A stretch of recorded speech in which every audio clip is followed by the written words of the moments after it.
So it's nearly time to get toxic right here on the live stream, the weekend live stream from the Kev Baker Show. But we call this the Weekenders, right? Because it's not really the Kev Baker Show.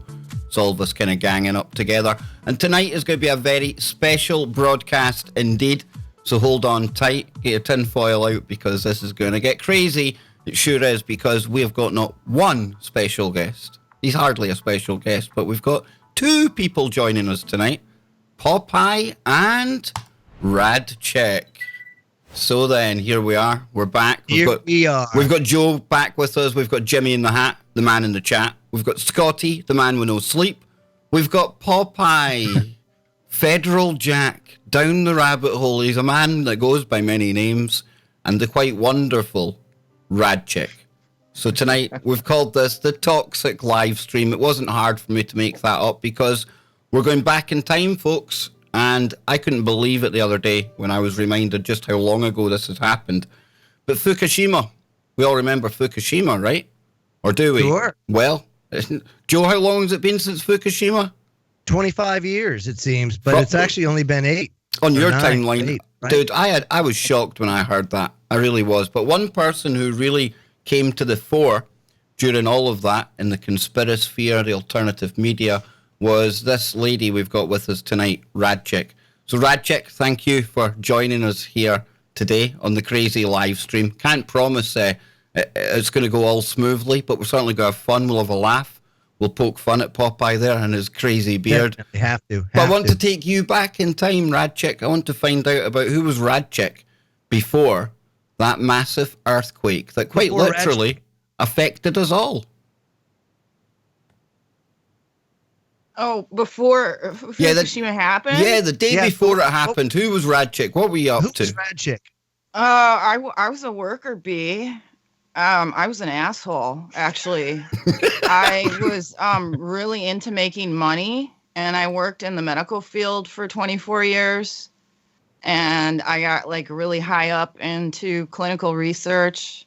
I worked for NIH and the CDC. Woo! And I ran a retina clinic, and I got injured on the job.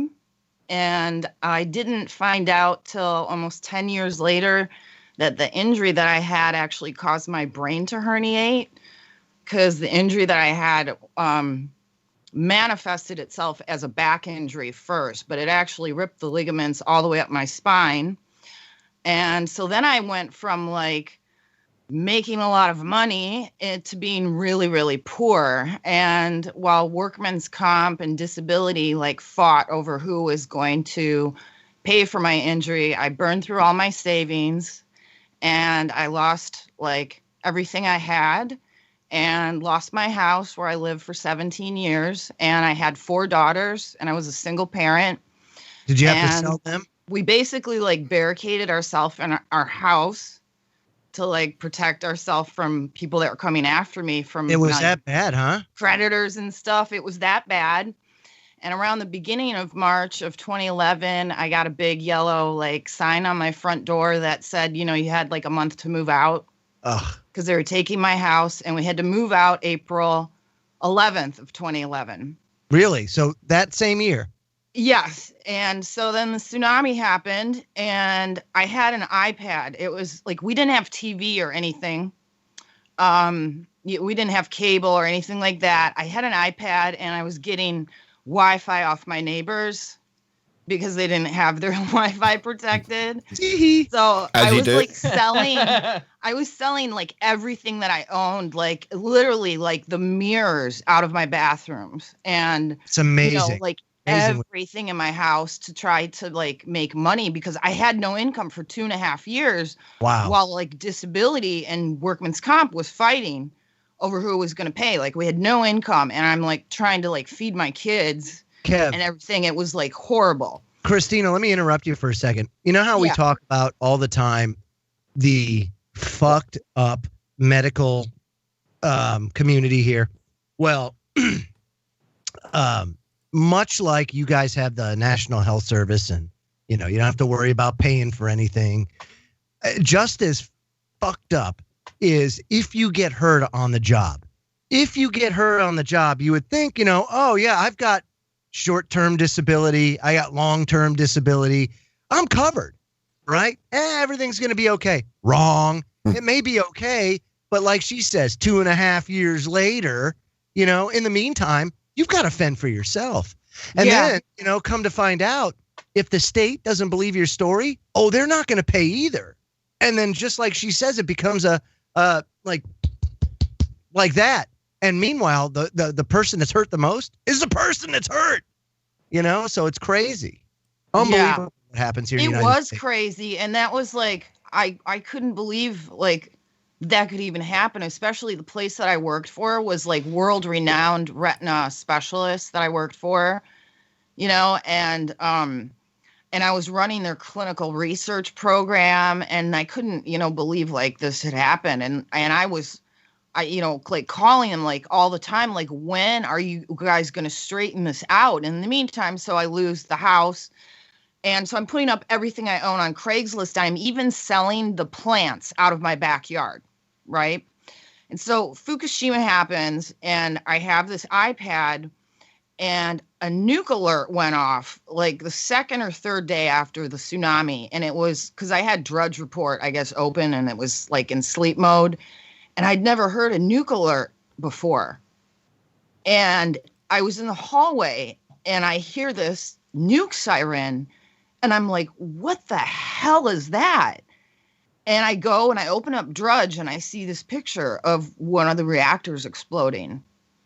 And I go and I read it and I'm like, oh my God, this is terrible, but in the meantime, I'm in like complete like damage control mode with what's going on at home because like I got to find a place to live. I got to like pack up, basically my pictures was like the most important thing to save were like the pictures of my kids. Like that's really all that I cared about, like getting, saving. Everything else could go as far as I cared. Yeah. So, and then the next day, another building explodes. And then the next day, the Taurus explodes in containment unit. And then the next day, there's another explosion. And it was like, oh my God, what's going on? And so in between like selling the plants and like patio stones, and I mean, I literally ripped everything out of my house, inside and outside, and sold it on Craigslist to get enough money to put a down payment on an apartment so I could move my kids to an apartment. And we moved on April 11th. And it was shortly after that like my kids started mentioning they couldn't taste their food. And all of us had this really strong metallic taste in our mouth. And I remember like right before I moved, I had a neighbor that worked for the border of Windsor and Detroit. And he and I had talked and I said, these reactors are exploding over in Japan. And, should we be worried about that stuff blowing over here? Have they said anything to you at the border? Like has, DHS or anything said anything to you about it? And he's like, no, but, he was an older guy and he was a little concerned about it too. And I had been outside, for weeks, and I had noticed this metallic taste off and on, but it started to get really strong. And then when my kids started mentioning it to me, I started getting concerned, and I started going on Reuters, and they had a live blog, and there were all these physicists on it.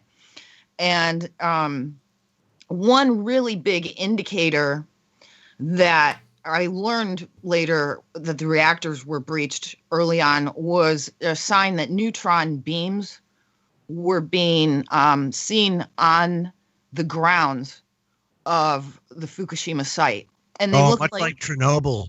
Big blue rainbows. Yeah, the same thing happened when the Chernobyl reactor exploded. Only that went straight up into the sky. And there were people that were fishing around the reactor that, I mean, they stood there in awe of this. Like it was, they described it as something like just beautiful and like, out of this world. But there's a picture that I dropped. It looks like a giant blue rainbow over reactor 1. And that was the first one that was breached. And it actually breached when the earthquake happened, before the tsunami even came in. And the reason we know that is because there were cameras on the site, and there was already smoke coming out of that reactor building before the waves came in. So it was actually the earthquake that started this whole thing. And then, later the turbines getting flooded and all of that. I mean, really, there's so much like, the whole thing is going to be studied for decades and decades. And it's very difficult to figure out because TEPCO has lied so much, and they knew right at the beginning what was happening, and they didn't tell the rest of the world until June of 2011, though they knew at the beginning. And we had, the U.S. Navy came in. They were doing training exercises, I believe, to the north of the plant. They came in to offer humanitarian help. And they really got just absolutely nuked. And they had the same metallic taste. That metallic taste was actually noted by people all throughout the Pacific Northwest and the West Coast. And I mean, it was reported all over. People up in Michigan noted it. And down here in Florida, too, we noted it, too. Well, Florida got a lot of fallout because it rained here when the plumes came over. And, as time went on, Reuters shut down their live blog after about a month because they said the accident was over, which was, the accident's still going on today. We don't know what the status is of even the meltdowns, even where all of the stuff went. You see, that's the bit I remember, Tina, the fact that there was this kind of concern about what they call China syndrome, where the core burns through the kind of the earth going down towards the center of the planet. And as far as I know, I mean, have we ever had confirmation of what's happened there, what happened with that, and the state it's in today? No. We've never even seen it. They've never even said where they are. They came out about the middle of February and showed a picture of this claw picking up 5 little pebbles of corium from one of the reactors, and on picking up the 5th pebble, the claw died. Yeah, nothing to see here. Wow. It's like, wow, really? Like, how stupid do you think people are? And in the combination of the 3 reactors, there's actually 450 tons of nuclear fuel that's missing. We don't know where it is. We've never seen pictures of it. That's okay. Again, it reminds me of it. I keep thinking back to the turn of the 20th century and the Invigorator that was sold to everybody for radon water. People would go ahead and radiation or radiated water was all the health rage back in the early 20th century until one day Playboy in New York City was playing tennis and his jaw fell off while he was playing tennis, and that was the end of radon water.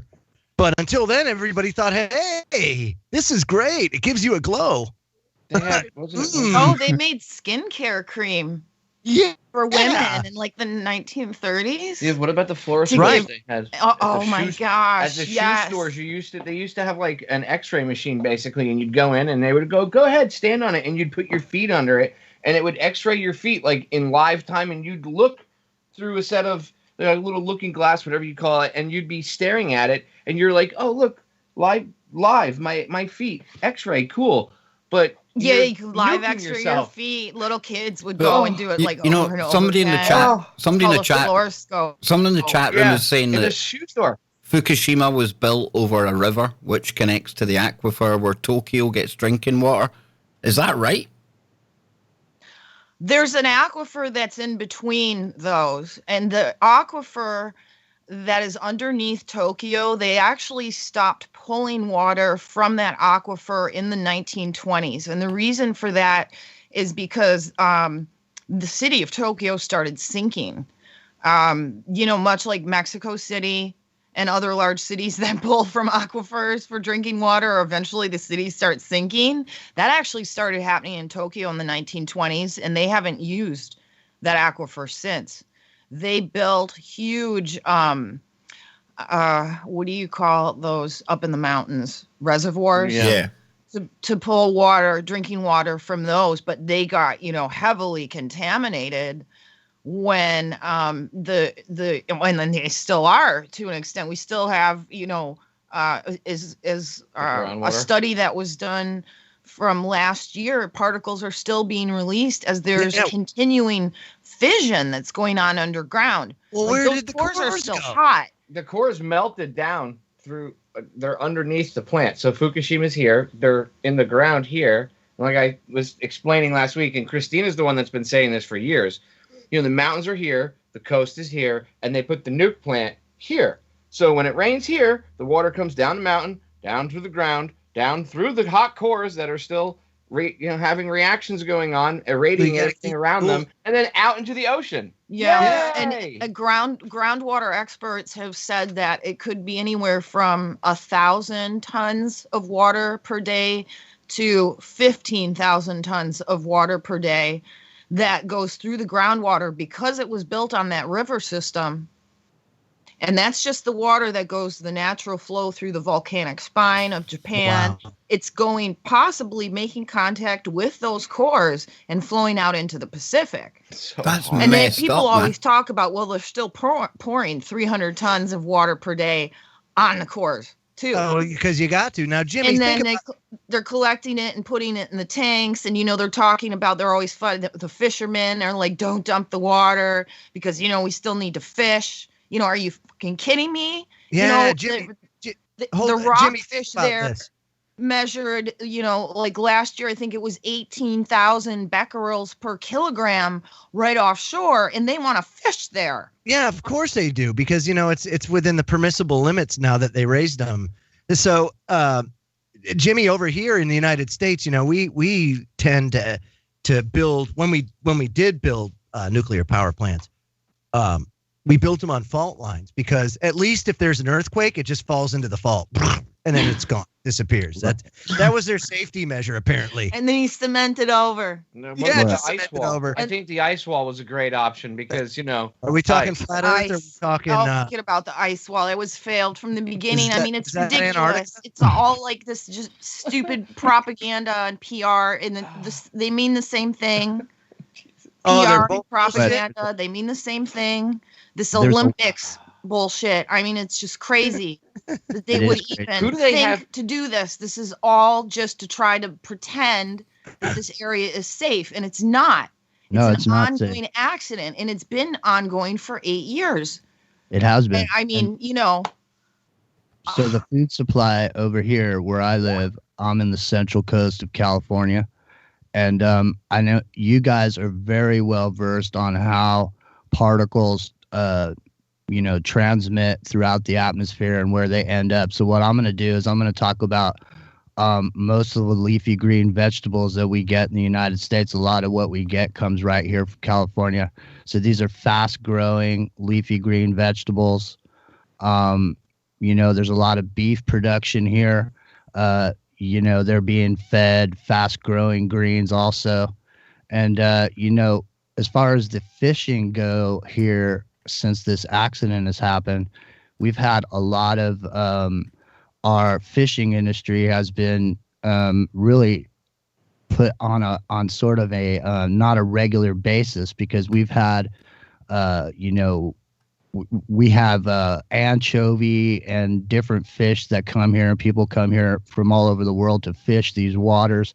They've shut that down because, 1 year there wasn't any. The crab, they said there was some sort of a unknown parasite that was hurting the crab, and they were trying to keep the crab from getting fished. The salmon population has been sort of, I would say devastated in the Northwest, like up by Washington and Oregon. They said there was some wasting disease or whatever, some microbe that just developed somewhere. So would you guys be able to tell everybody a little bit about how these particles, where they land and how long they stay around? I mean, people don't really realize what goes on with these particles. Well, they landed everywhere is the problem. And, when the accident first happened, about 2 or 3 months afterward, there were 1,600 to 2,000 different isotopes that blew out of the reactors. But one of the most dangerous ones was plutonium. And Norway actually reported that they found chunks of plutonium,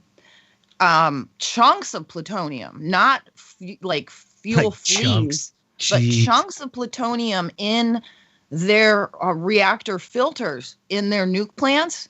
And that came from air masses that had already blown over the United States.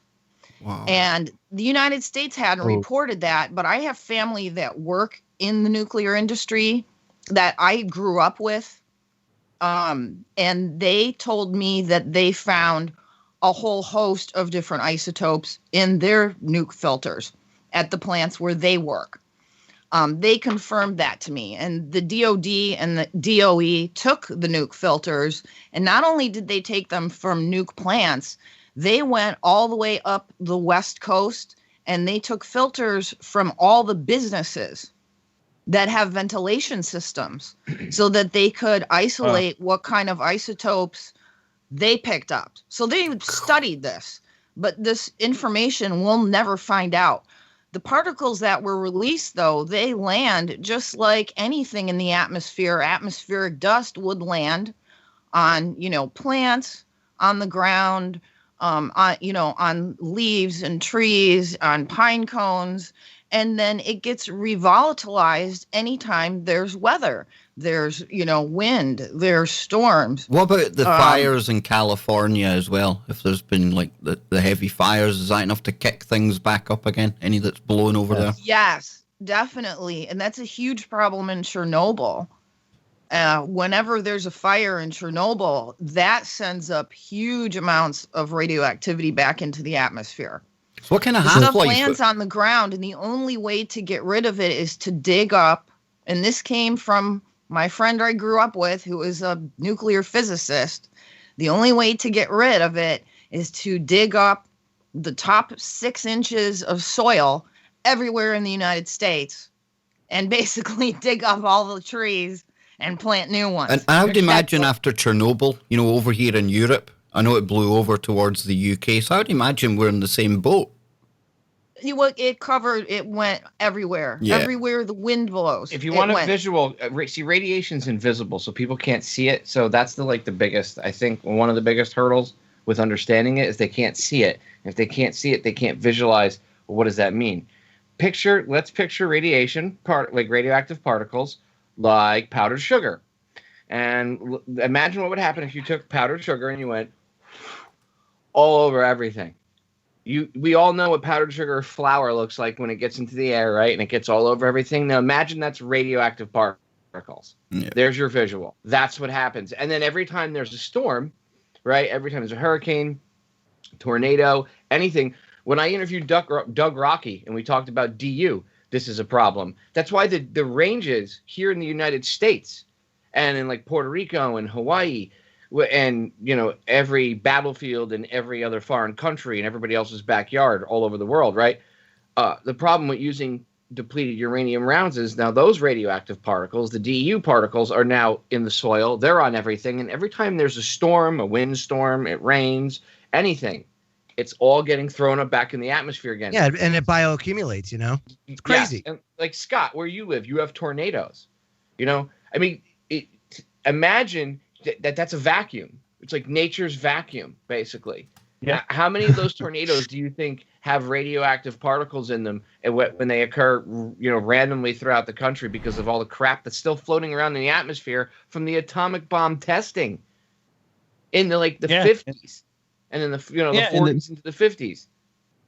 Yeah, and this was actually one of my concerns when we were talking about the National Agro and Biodefense Laboratory that's located here in Kansas. And I'm like, oh yeah, let's just put that in the middle of Tornado Alley so an F5 tornado can hit this thing. And oh my gosh, that place. Yeah, that's awesome. Let's just put something filled with viruses right in the way of that's another thing. Why do we build, I understand they use the seawater to cool, but do you really need to put a nuke facility right on the coast and on a fault line? I mean, it's crazy. I'm just saying, if you really want to destroy shit, and if you really want to, you want to up the possibility of a, Earth-ending event, a humanity-ending event, yeah, sure, do things like that. Let's just put nuke plants right there, and the no-go. Would you build anything else there? Why would the engineers do that? You really have to question where their heads were at. It's already a done deal, though, is a problem, and we don't have any control over it, and that's so much of it is out of our control, and that's. Let me jump in here because Glow in the chat room was mentioning sheep in Wales after Chernobyl, and here's an article here back in 2016. Chernobyl in the North Wales sheep farmers 30 years on. So we can see that this is a problem that's still, running to this day because of what happened in Chernobyl. And Jimmy, I know you want to jump in quickly here before we give it back to Rad and Popeye. Yeah, I mean, pretty much when I live by the ocean because I love the ocean. I love the Pacific Ocean, and after this happened, it pretty much went in the memory hole. You guys, Popeye and Radchick, were really the only people really talking about the effects of it, and Rents was the only one that was really even talking about it at all on any kind of a major promotional level. I mean, he's still talking about it, today. But the point is that after Rents was talking about it, and he was saying, the sea life is dead all up and down the West Coast, and that's not necessarily true. That doesn't ring true because there is sea life, but important pieces of the food chain are not there, and it's all since this has happened. There's people that because they went to Rents's site or whatever. They went around with Geiger counters. People went out and started buying Geiger counters. I mean, you can take a Geiger counter down to your local grocery store and go scan the food that's there because most of it's been radiated because that's how they kill the germs with it. That they blast it with radiation. But the point is that people went down to the beach here in San Mateo County, and they started taking readings with a Geiger counter, and they started in the parking lot. And started taking readings on their way down to the water, and it got more and more and more and more until they got down to the water. I mean, I think those videos are still up there somewhere on YouTube, but I mean, you guys are really the only people that have really stayed with keeping people abreast what's going on. Because honestly, you hear all these fear porn situations all across the face of the internet. People worrying about this asteroid coming in or flying to another fucking planet and living on Mars. You better go live on Mars because this event right here could possibly be the end of the fucking human race as we know it. And they don't worry about that. Is it that bad? Is it that bad? Is it that bad, Popeye? Radchick? Is it that grim? Is it that terminal a case for the planet because of what's happened? Well, the planet will bounce back, but humanity probably won't. Yeah, right. The odds of you being alive at the time of a catastrophe that, people have asked, is Fukushima an ELE? And I wrote an article about that. It's on my WordPress, if you want to read it in detail. And it's called "Is Fukushima Really an ELE?" And I don't think that it is. I think that it's going to cause tremendous problems in our DNA when the children that were born after the accident start having babies together, which will be about 7 years from now. Yeah, When they're, it's 15, 16, when they start having babies together, because we've already seen a huge jump in Do you think that might congenital be malformations. In fact, birth defects are now the #1 cause of newborn deaths. That happened after Fukushima. You know, Yeah. this might explain why, Joe, there's been such a race to get to something like CRISPR, Thanks. Cas9 Yep, working. there it is. Yeah, so it's almost as if I don't think it's an ELE. You have to have the death rate has to expand beyond speciation. You know, where Right. more people die than things are being born in order for something to be an ELE. And you and we're not. I don't see that happening at all. No, You know, you I really think have to things have will a be breakdown of the changed. food chain. Yeah. And I've seen changes in the environment, and I actually published in a medical journal an article about mutations when I was an asshole and I worked in the medical industry. And I was only concerned about making money. I was really interested in mutations, and I looked for them everywhere. And the only one I ever saw was a 2-headed snake in a zoo in Chicago. It's the only mutation I'd ever seen in my life. And after Fukushima happened, I started seeing them everywhere on walks where I took my kids on a trail that I used to walk all the time. All of a sudden, the oak trees were coming up and they were growing like pom-poms instead of like an oak tree should. They were growing like pom-poms. That was the first thing I noticed. And then I started looking at other plants, and I would take pictures of these plants all the time. And then I was seeing it in flowers. And I mean, it was everywhere. And I started a page where people could post. And I mean, I had people contacting me from botanical gardens, people who had lived on the same properties for 30 and 40 years. And in fact, I even have and I'll have Sean hold these because I'm always so shaky. You know what a helicopter is from a maple tree? Yeah. Conjoining is Yeah. always from radiation. What the hell's that? That's A a gunship? helicopter that is 4 helicopters Dude, grown it's like a real together. helicopter. And when I posted pictures of that, I mean, I've got one that's 5 and 6 grown together. I had they blew my pages up. And they said, "Oh my God, these are happening to my maple trees too, all over the country." Look, Illuminati And confirmed. all at the same time. This. I mean, this is just one plant, and when it's happening in all the plants everywhere, and it's not Roundup, okay? Because Roundup's been used for 20 years. Yeah, Roundup has affected things in areas downwind of where fields are sprayed with it, for sure. Absolutely, for sure. And I've talked to people that they've had mutations like this going on for 20 years in areas where they live, because they live in valleys between mountains downwind of strawberry fields where they've sprayed glyphosate. Their mutations are different than these mutations. These are genetic splits that occur at a time when there's an embryonic change.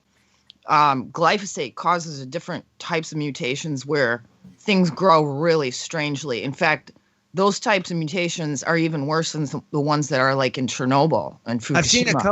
I've seen a couple of different numbers come out regarding decreases in the population of some of the food chain. For example, monarch butterfly has seen a 60% reduction in the population in the last 10 years. And of course, we know about colony collapse with the bees. That is kind of crazy in and of itself. And now, of course, they're talking about, well, we could genetically modify these bees, and they'd be glyphosate resistant and everything else. And we'll just cross this with a cucaracha, and next thing you know, it'll be radiation resistant and yada, yada, yada. And a lot of messing around with science going on, for sure. Yeah. It's a lot to take in. And no one knows what they're doing. Not Hey, playing Joe. God. Joe, I just want to say, you know what? You really are a rad chick. Wow. I mean, this dialogue is fantastic, Popeye. Oh, thank you. Yeah, you should hear the conversations around the house. I know, so because I always I associate. thought you called me a rad chick. I'm like, hey, what are you doing, dude? I'm not a rad chick. No, I always associated your name with radiation, rads. But when you just got done saying what you said, I just realized, wow, she's a rad, like as in radical. Yes.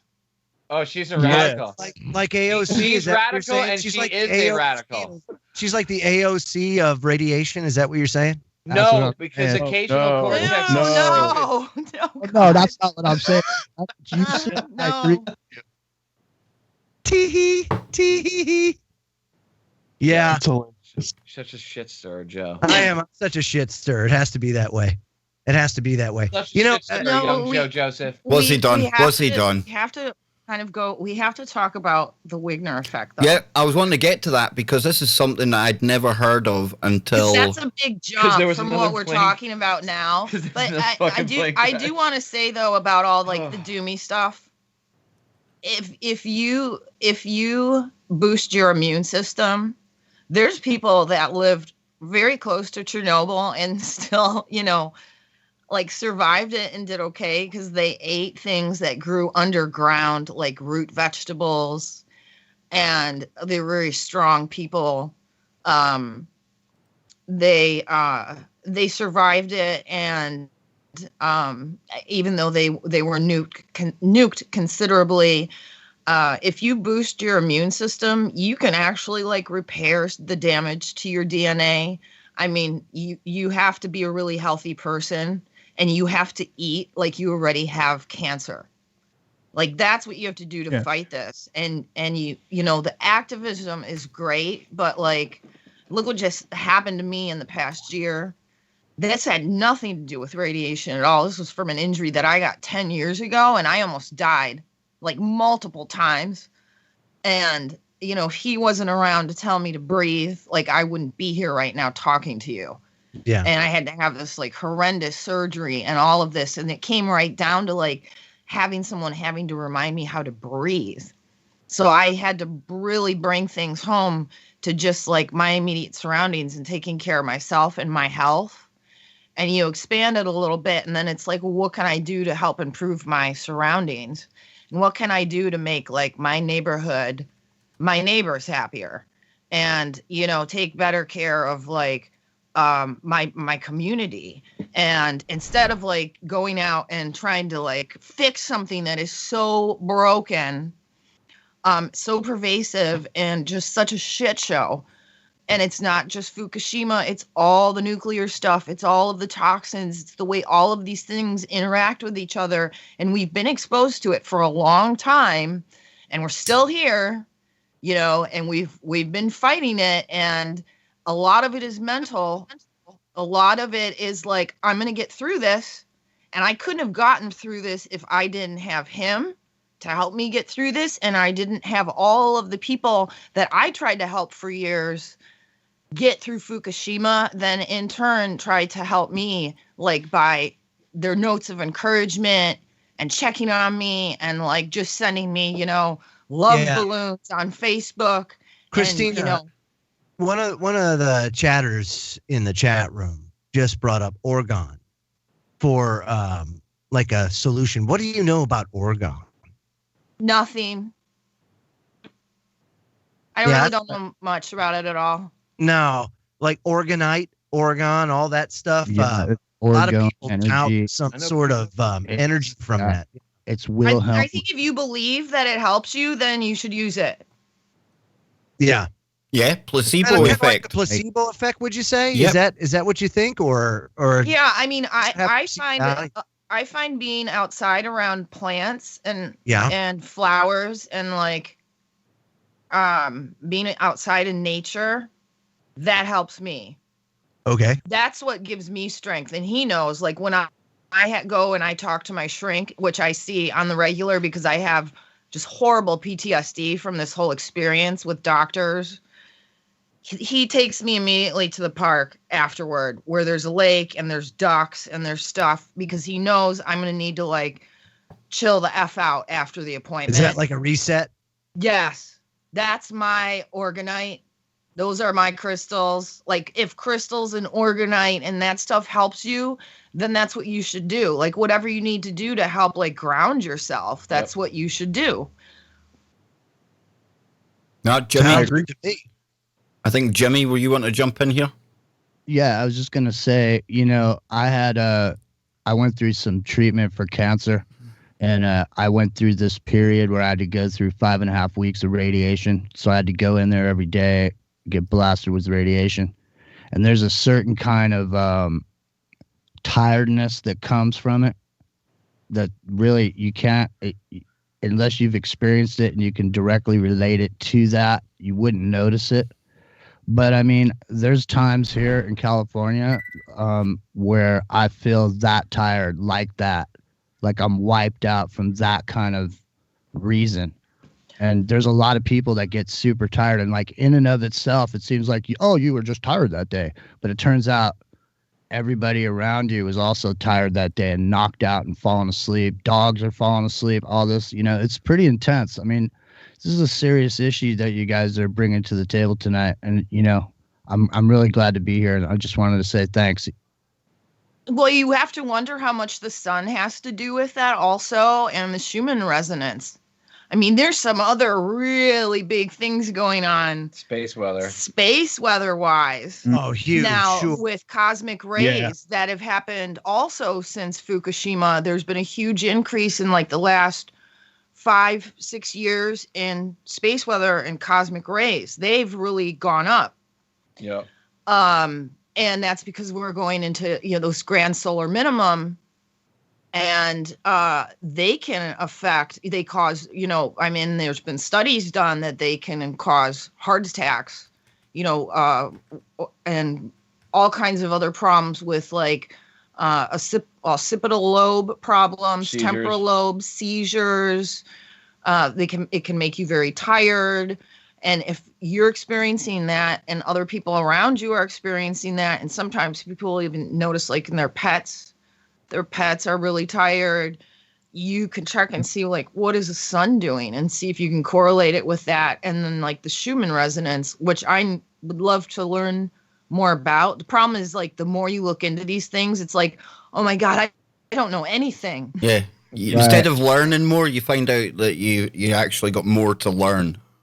Yeah. That's how it goes. Yeah, how much that affects how about your then, natural how cycles. about we shift gears into Wigner then? Because I remember when we first heard about Wigner, myself and Joe would make great fun of Popeye with the Wiggy. Yeah, the Wiggy effect and stuff like this. But all joking aside, explain to us what the Wigner effect is and how it's still playing out today, possibly.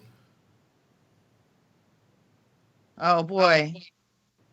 Well, I started doing a series of interviews on what we had noticed studying like celebrities, and we picked celebrities, Lorraine Murray, and I think you guys know of her. She's a former Livermore scientist turned whistleblower who did some incredible work on a documentary with Doug Roque, who's also a whistleblower who worked, he was a radiation specialist in the U.S. Army, about DU and the exposure to people during the Gulf War. And I did a series of interviews with her, and we had a lot of conversations after these interviews, and we started noticing there were a lot of pilots that were passing out or having heart attacks while they were flying planes. And they all seemed to be, well, a lot of them were in Alaska Airlines, or they were flying routes that were going from the West Coast or the Pacific Northwest to Asia.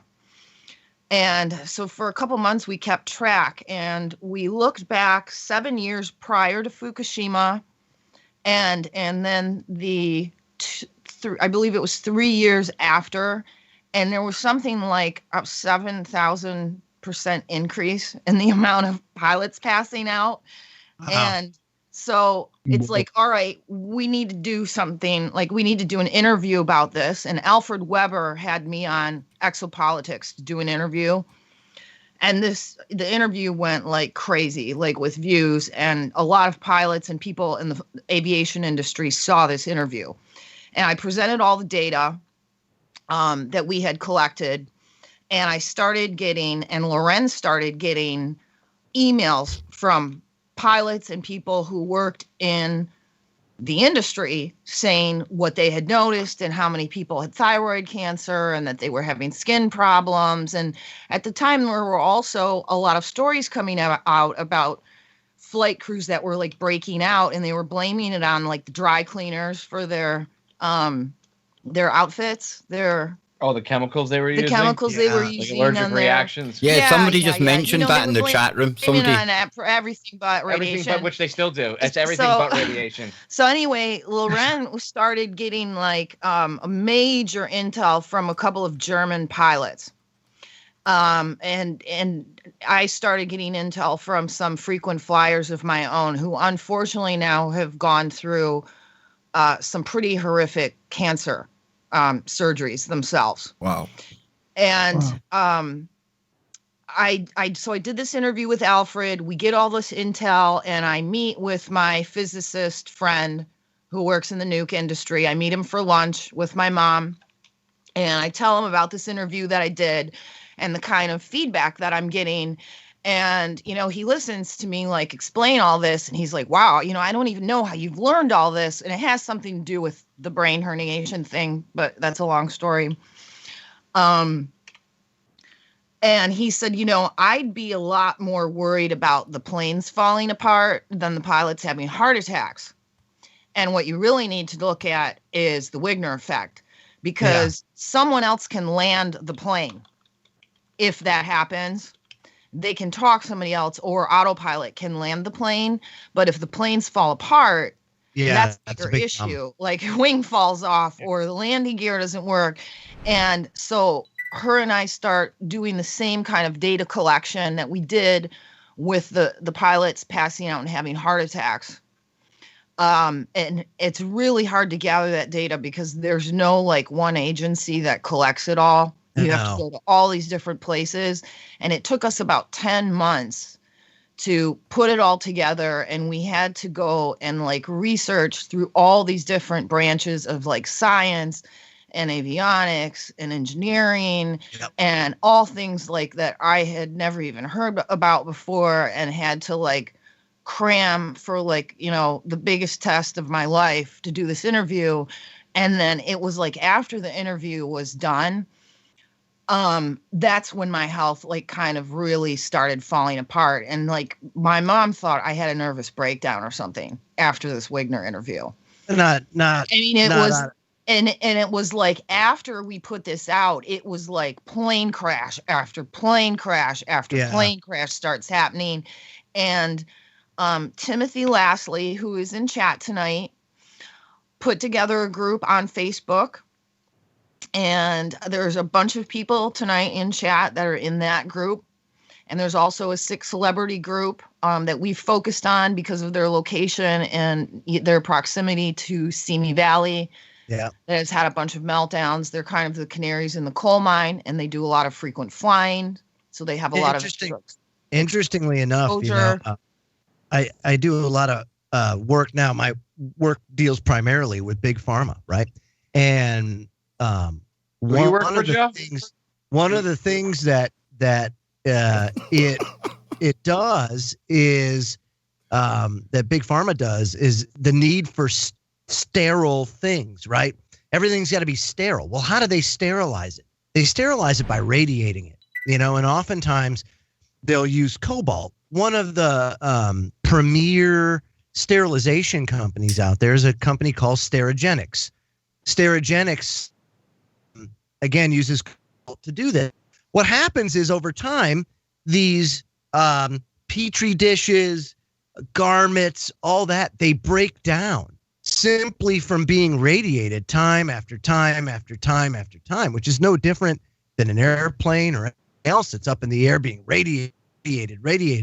They speak about it for any potential.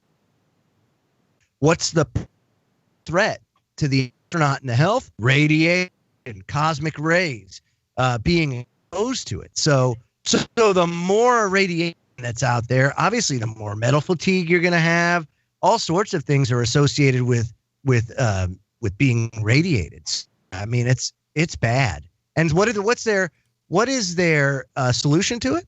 Just acceptable, permissible limits, and everything. Solution and the to problem pollution, goes Joe, away. is dilution. So just That's take right. some water. If it's you have a little bit of radioactive water, we're gonna throw a little bit more water on it. There, fixed. Problem solved. Hey, It causes the acceleration of entropy in the same way that it does in humans. It does in machines, and it does it to concrete. And Crystal River in Florida is actually like the case example for nuclear students. Because there's such a huge delamination of concrete in that reactor building. The Wigner effect caused the concrete to turn into like thin sheets of paper, almost like baklava. You know what baklava is? It's very tasty. It's really, yeah. Well, it turned the concrete into like baklava, and that's their case study for students on how the Wigner effect affects concrete. You know, and it's doing that at Fukushima. It's doing it to the tanks. And they're worried about like dumping these tanks. If they don't dump the tanks, Wigner's going to do it for them. And then the people aren't going to be able to go and work around the reactors. And they need to. They need to have access. Didn't they dump some to of that those water place. tanks? Or no? Didn't they recently? They were talking about getting rid of them. They've been talking about it like ad nauseum for like a year. Like the fishermen are fighting back and forth. Don't dump the tanks. Well, eventually they won't have to. Well, Wigner will dump the tanks. Yeah, eventually they won't have to. They'll just it'll go into the groundwater, and then they'll be like, "Oh, it's already radiated down there anyway." They won't be able to walk around on the site and do other kind of maintenance work, which they need to do. So they have to get rid of that water. And it sounds terrible, but the water has to go somewhere because the tanks won't be able to hold it. And that's the problem with radiation. So we did that interview, and that was kind of like the group, the Wigner effect group, then took over collecting pretty much every story that has hit the news since that is a possible Wigner related incident in terms of aerospace. It seems like we've went through a right kind of like spate of like air kind of problems, planes coming down and things, maybe about a year or so ago. Maybe a bit longer. There was even people on YouTube, they were trying to figure out why so many planes were coming down, having problems. But I never heard them talking about Wigner.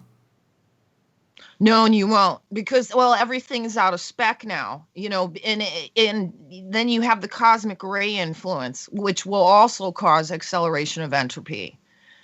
And I mean, physicists know this, and the people, you know, aviation engineers know this, but you'd have to retool everything on every plane that flies, and the expense would be outrageous. It's cheaper just to let the plane crash and have the insurance pay out to all the victims of the crash and replace the plane than retool every plane in existence. Well, when you first told me, when I first told you guys about this, right? I explained to you that first time Christina told me about this, she sat down and she told me all about it.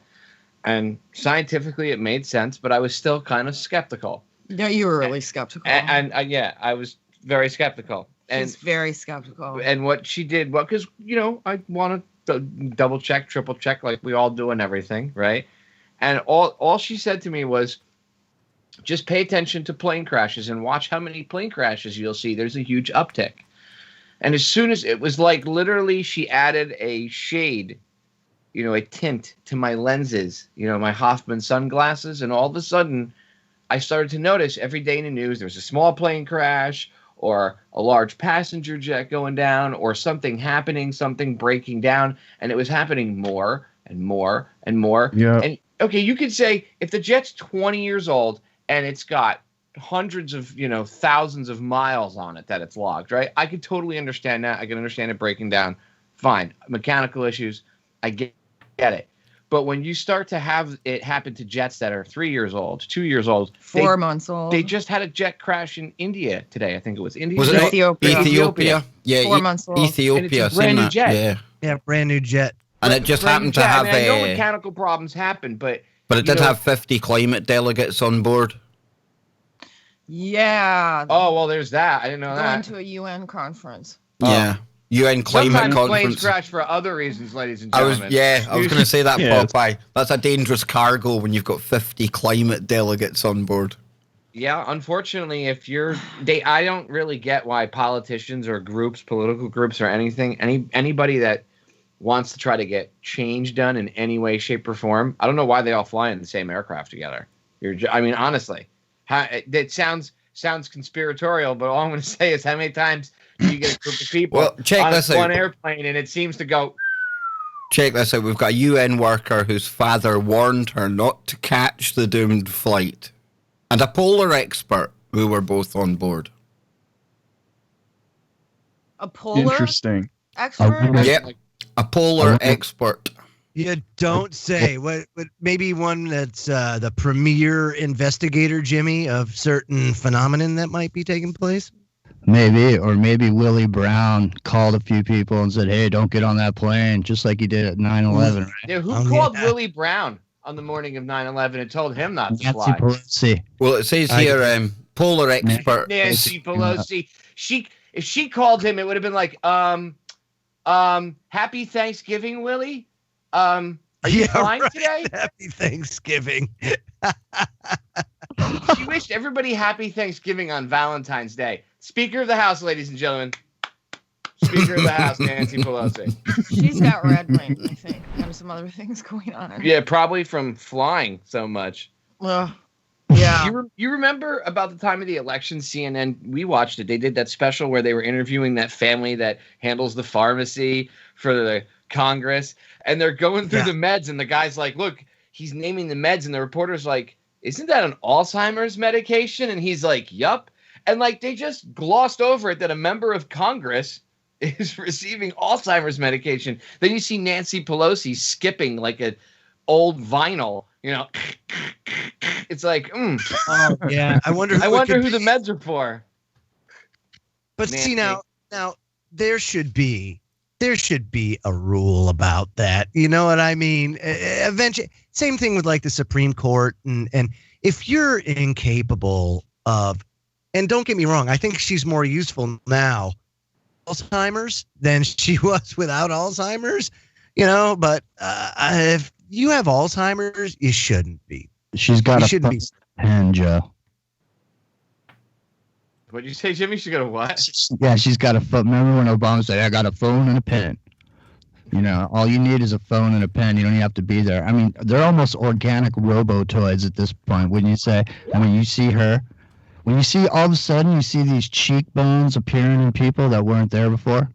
Like you see that. I mean, look at what's his nuts, John Kerry.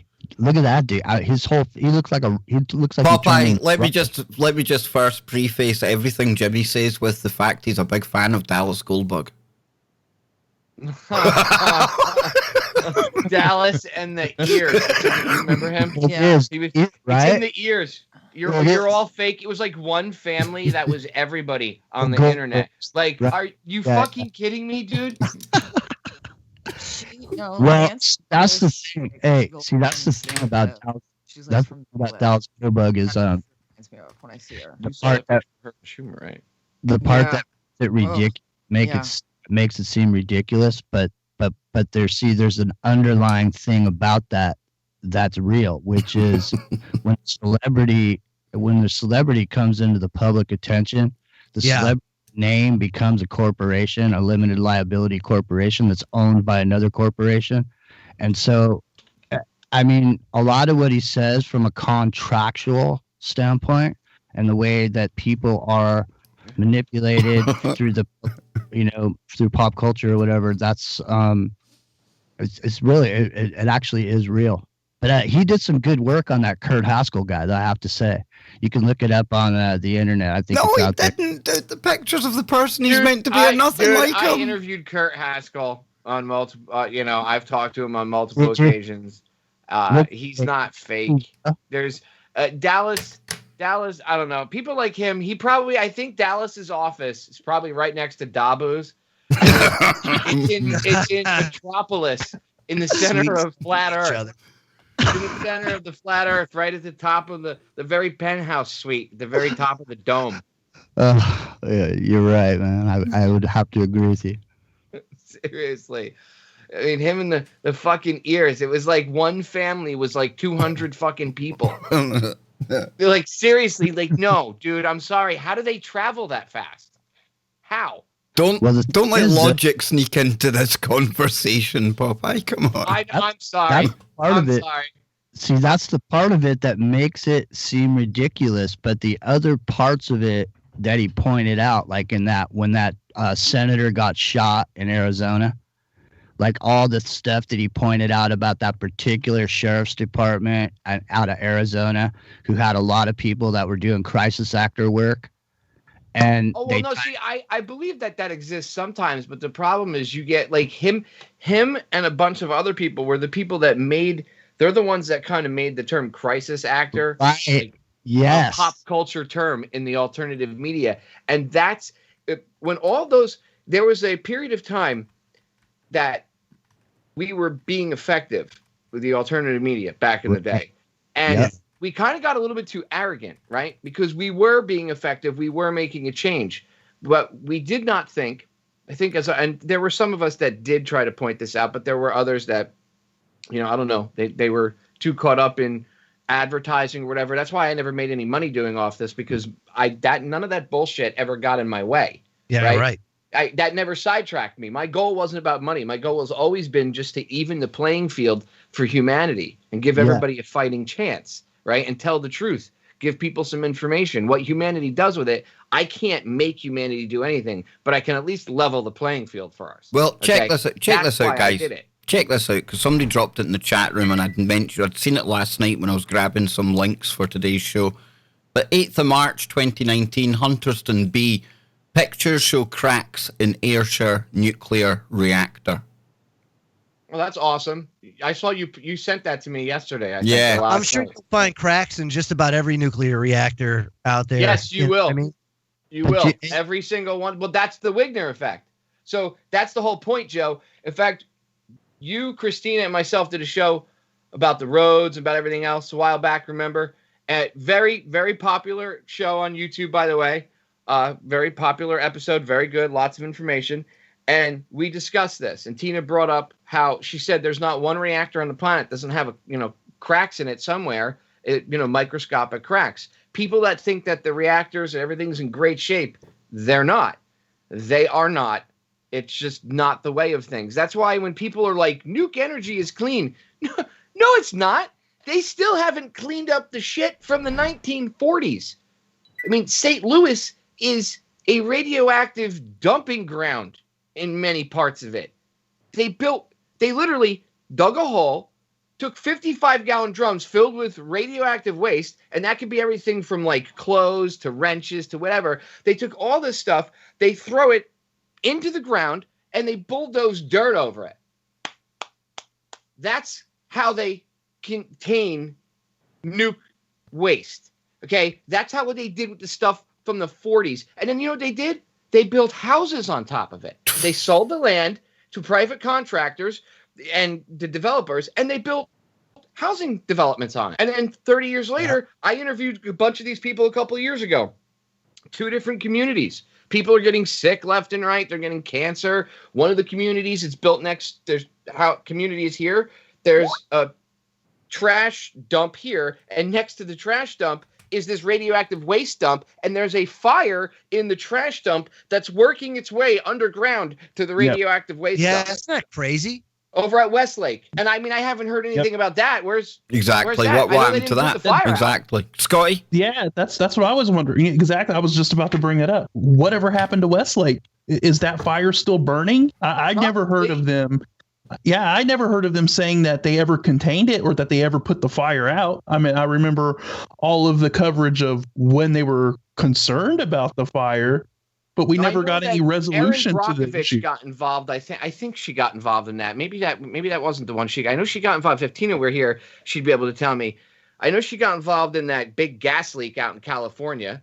I think she might have gotten involved. I know they were trying to get attention to it. We interviewed a lot of the people that were a couple people that were involved. Some activists, people that were still living there. I mean, we told them years ago when we talked to them, we were like, y'all got to like move. But I mean, problem is, what do they do? Who do you sell your house to? I mean, you have to disclaim that. Like when you put it up for sale, you list it in the MLS. You have to say my house is by a Superfund site or whatever. I mean, what do you say? Oh, my house is built on an old radioactive waste dumping ground. Yeah, no one's going to want to buy it. Your property value is going to be worth boop. So a lot of those people feel like they're stuck because they have nothing. They'll lose all their money, all their equity and everything is in that physical structure, which was built on a radioactive waste dump. I mean, if you want to talk about people being owed money by the government, there's a group of people that should be, paid some money. I mean, there's so many reasons why nuke energy is disgusting. And it's not really nuke energy. They make energy as a side thing. It's really about making weapons grade plutonium, right? It's not really about the boiling of water is kind of look, we make energy while we're making other shit to make big bombs and, make tons of money and continue the war and continue the separation of humanity. Yeah, look at Hannaford. You could use a giant Fresnel lens and boil that water just the same with just. Come on. Einstein said it was the stupidest way to boil water. Yeah, like all you got to do is look at the Superfund sites around America, and there's a good example of what happens. Of course, there's get rid of it, right? So what do you do with all the fuel once it's done? Like you said, you can process some of it into plutonium, but most of it sits in overcrowded spent fuel pools, and then if not them, then those concrete casks, and you just see row after row after row of these casks. And that shit doesn't last forever. The concrete's going to crack just like the concrete in the reactors does. Which is why they were you can't even contain the waste. See, this is the conundrum. People are like, well, you just put the nuke waste in a barrel and it's done. No, that's not how it works. That's why they wanted Yucca Mountain. That's why they wanted Yucca Mountain so bad, and then come to find out, oops, that's on a fault line. Damn it. Yeah, well, I think there was something to do with it. Also had something to do with it wasn't as dry inside. There was like humidity levels and some other bullshit. The point is, like, but let's keep making it. We still haven't found a place to put it, but let's keep making more of this shit and then tout it as the safest way to make energy. Yeah, because it makes sense, but it's clean energy. That's why when I see these Green New Deal people, the one thing that they talked about was they want to get rid of everything. And they said, well, we'll shut down nuke plants. We'll just decommission them. That could be done in 12 years. No, and absolutely not. Okay. Oh, no, Kev. Kev. Kev. There's Popeye with his Green Deal. That is wrong what you just did. Popeye, that is my personal favorite of AOC. She's my new Sarah Palin. Oh, that's funny. You know what? I give Kev this. He doesn't stick to the left-right paradigm. He only likes retards on both sides. Yeah. Kev, she's not cute at all, buddy. Oh, she is, dude. She is. Bro, no. She's in a Scottish kind of way. We've all seen Harmony, right? The same way Haggis is delicious. Kev fell in love with her. Kev fell in love with AOC the minute he saw that video of her dancing around the Ocasio. They've done studies, boys. They've done studies. Crazy women are better lovers. It's official. So she must be right up there. Pelosi and Hillary Clinton. Yeah, I don't like broomsticks getting in the way of my love affairs, So you rather hang out with a chick that likes to wear a Russian babushka and walk around with the old Soviet sickle and hammer? He doesn't know me. He's German. Ocasio-Cortez, so you know. Or occasional cortex. Occasional cortex. Brilliant. We were talking about how Joe brought up when you had walked away for a sec about the reactors having cracks in them, and it reminded me of our conversation we had a couple years ago about the roads and stuff, and we were talking about that, and you said not one reactor anywhere doesn't have cracks. They're all going to have cracks. They're all cracked, yeah. If they looked, they would find the cracks in all of them. Yeah. It's only because they looked. And that one, it had like 370. The ones in Belgium had like 16,000. Yeah, but see, if you don't observe it, then it doesn't happen. Yeah, is it like a quantum crack, Joe? It's like Schrodinger's crack. Absolutely. It's the biggest secret in the nuclear industry is that all the spent fuel pools are cracked and all of the reactors. Whoops. That's just let's make more. It's insanity. It really is insanity. And, you can take it otherworldly as well, because there's a good film out there about how UFOs and nuclear installations, it would appear, if you believe in UFOs and aliens and things, even they disagree with us messing about with this technology, because the amount of times they've been reportedly flying around facilities, or you can go to Rendlesham Forest over here in the UK. The UFOs, the aliens, they don't like it. They don't trust us with nukes, Popeye. Yeah, they're looking down at us. They're looking down at us, and they're like, wow, look at these primitive primates splitting atoms like a bunch of morons down here. We're like monkeys with Elon Musk's flamethrower. That's what we're basically That's like. I honestly believe. I want one to kill the spiders around here. I'm with you. I'm with you. Remember, Kev, you and I joked around about the Van Allen radiation belt? Yes. Exactly. Well, I honestly think that the Van Allen, like if you I don't know 100%, but let's say I can honestly say that I can put some validity in the idea that if you're going to go woo, right? If we're going to put it into woo gear, that perhaps the Van Allen radiation belts were put around the planet to keep us, I think they're put around any planet where there's sentient life forming.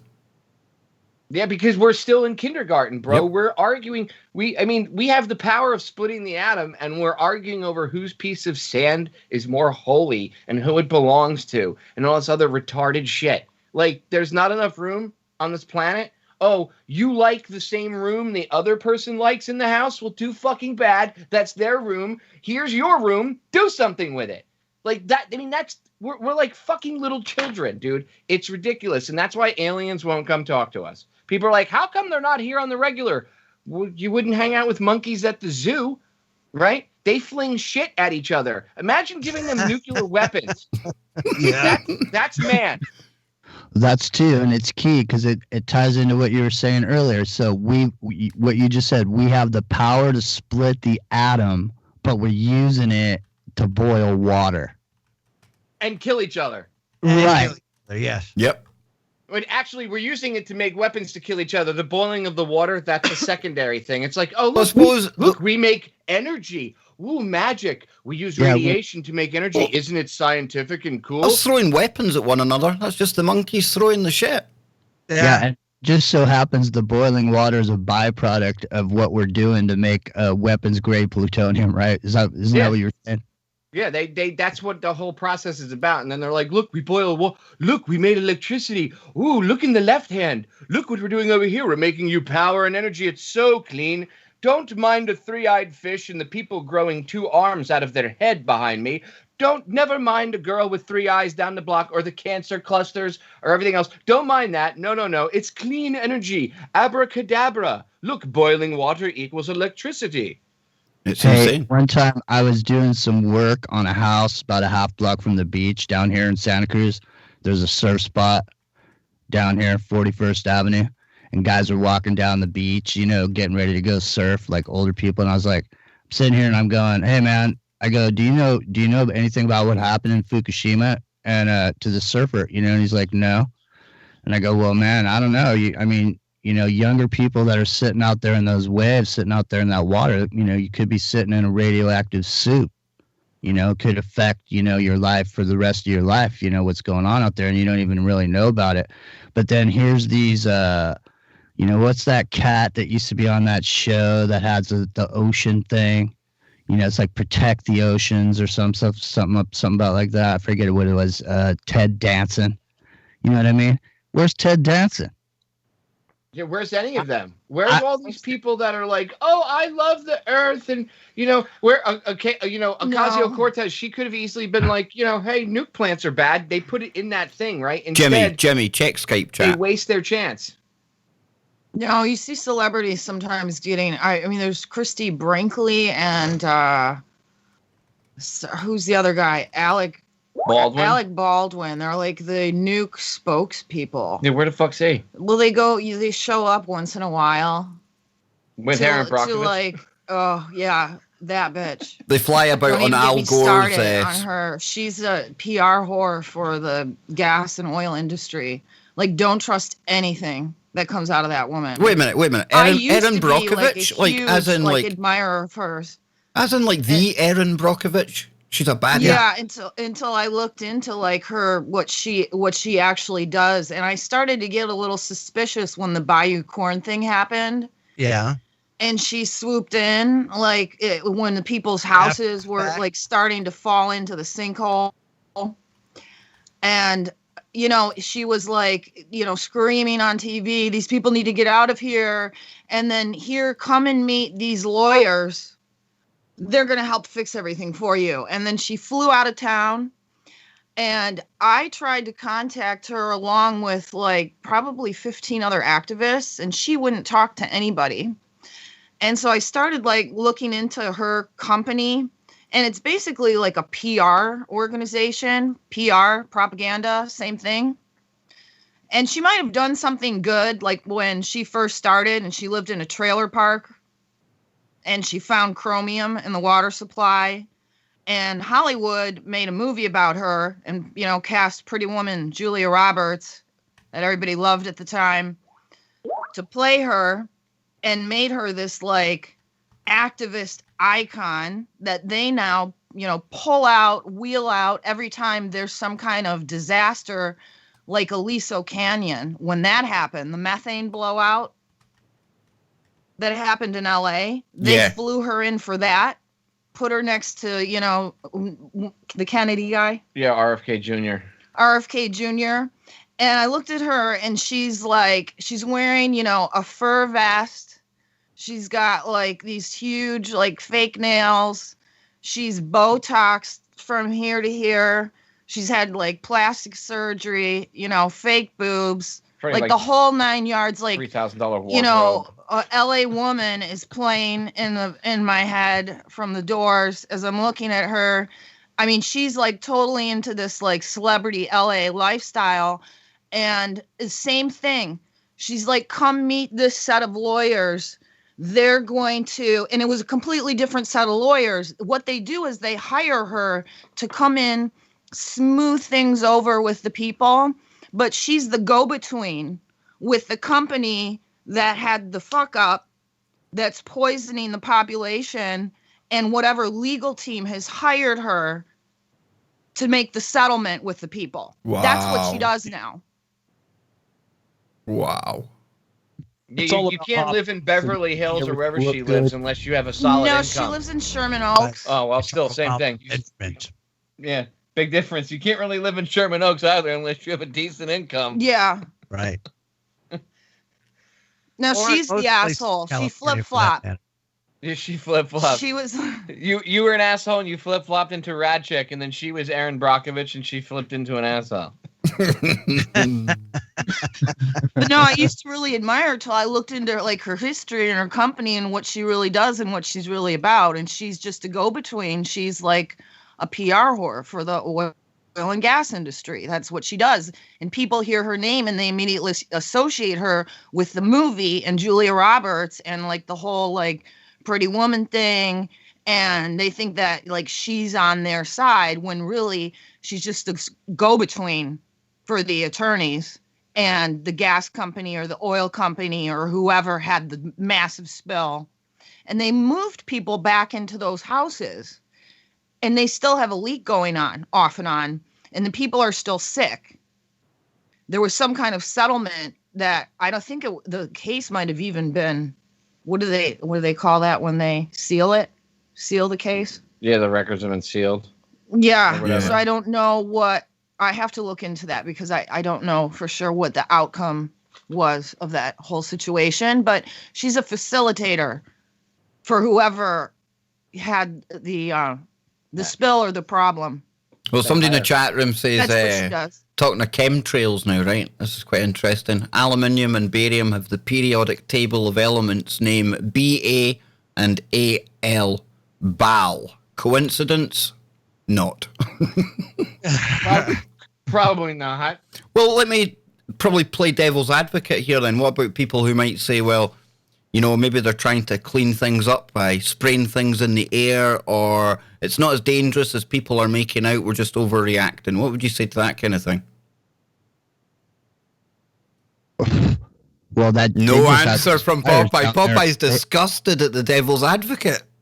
Hey, they just had those fires down in Los Angeles. They were building this bullet train from Northern California all the way through. They had all this funding.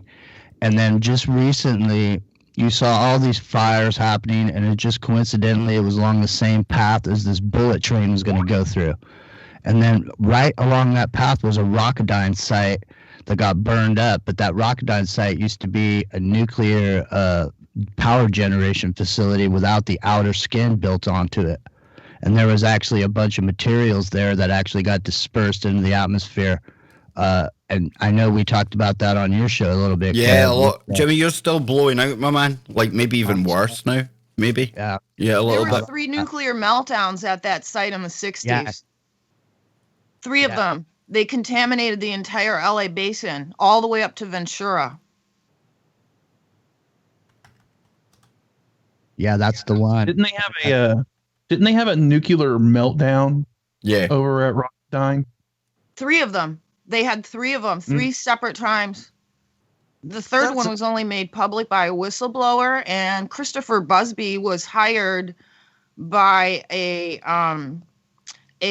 for a class action lawsuit because there were so many kids with brain cancer in the area surrounding it. Because when they first built that area, there was nobody living anywhere close to that. Now they've built houses almost right up to the area.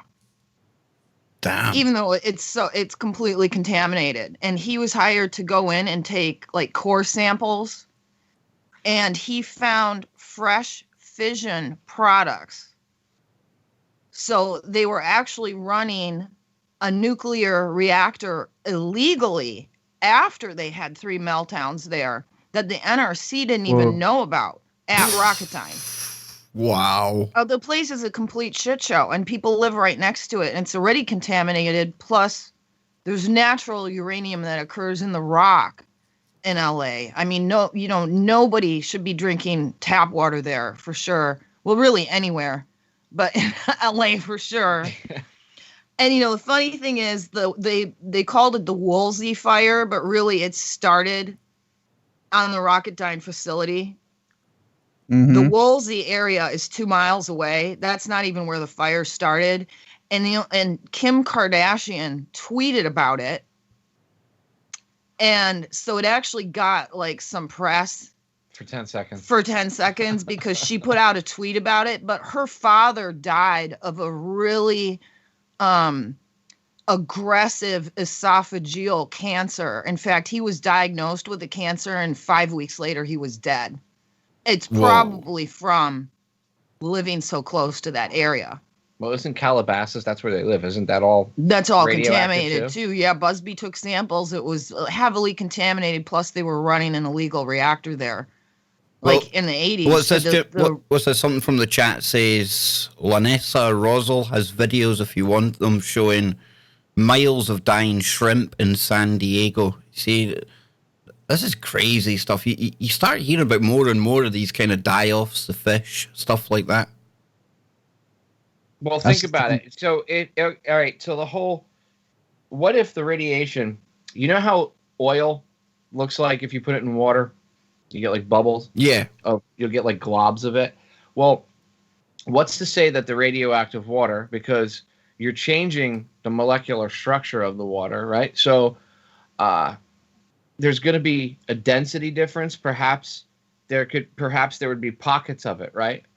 Of like a underwater They'll- bubble of they'll- radiation. They'll And stick together because of their natural attraction to each other, the Yes. positive and negative charge. They usually stick together in plumes. so it makes sense if you see it in waves like that, because then you'd have like a pod of orcas or whatever swim through, and they could hit one of these big bubbles or clouds of radioactive water, Plumes. and an underwater plume, and swim through it.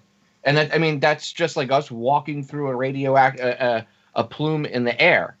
It's the same thing, and they become irradiated, and then they die. Or the starfish, there's starfish melting. I mean, they were articles. Why are the starfish melting on the West Coast? Yeah. And they're like, oh, because of algae or some other Algae, bullshit. yeah. And it's like, no, it's not fucking algae. That's How about radiation? How about we look at that? Oh, no, you're fear-mongering. No, Yeah. that's not fear-mongering. And to answer your question from earlier, Kev, that's a good point. There are people that will fear-monger, and they'll try to scare the shit out of you. And then Ooga. after scaring the shit out of you, they're trying to sell you iodine tablets or some sort of elixir to make you feel better, or their channel is monetized, or they make money. Okay. There's none of that going on here, right? This is a conversation where we're having a conversation about No, real Joe. life. Joe, look at Joe laughing. Joe, no, I don't have an iodine sponsor before you. No, Yes, he I've got does. nothing. Kev I don't. probably got an Somewhere iodine in his- sponsor somewhere. Somewhere in No. that tramp pocket of his, he's No. got it. No. Kev's Crazy Chemicals. If you go to kevscrazychemicals.com, you get a 50% off discount for tonight only. Anyway, No. so no one's selling anything, right? It's not fear-mongering to have a discussion about it. No one is going, oh my God, we're all going to fucking die tomorrow. There's none of that going on, right? This is just that's fucking fear-mongering. But the reality is there are notice bad smoke- problems. There is shit going Yeah, on.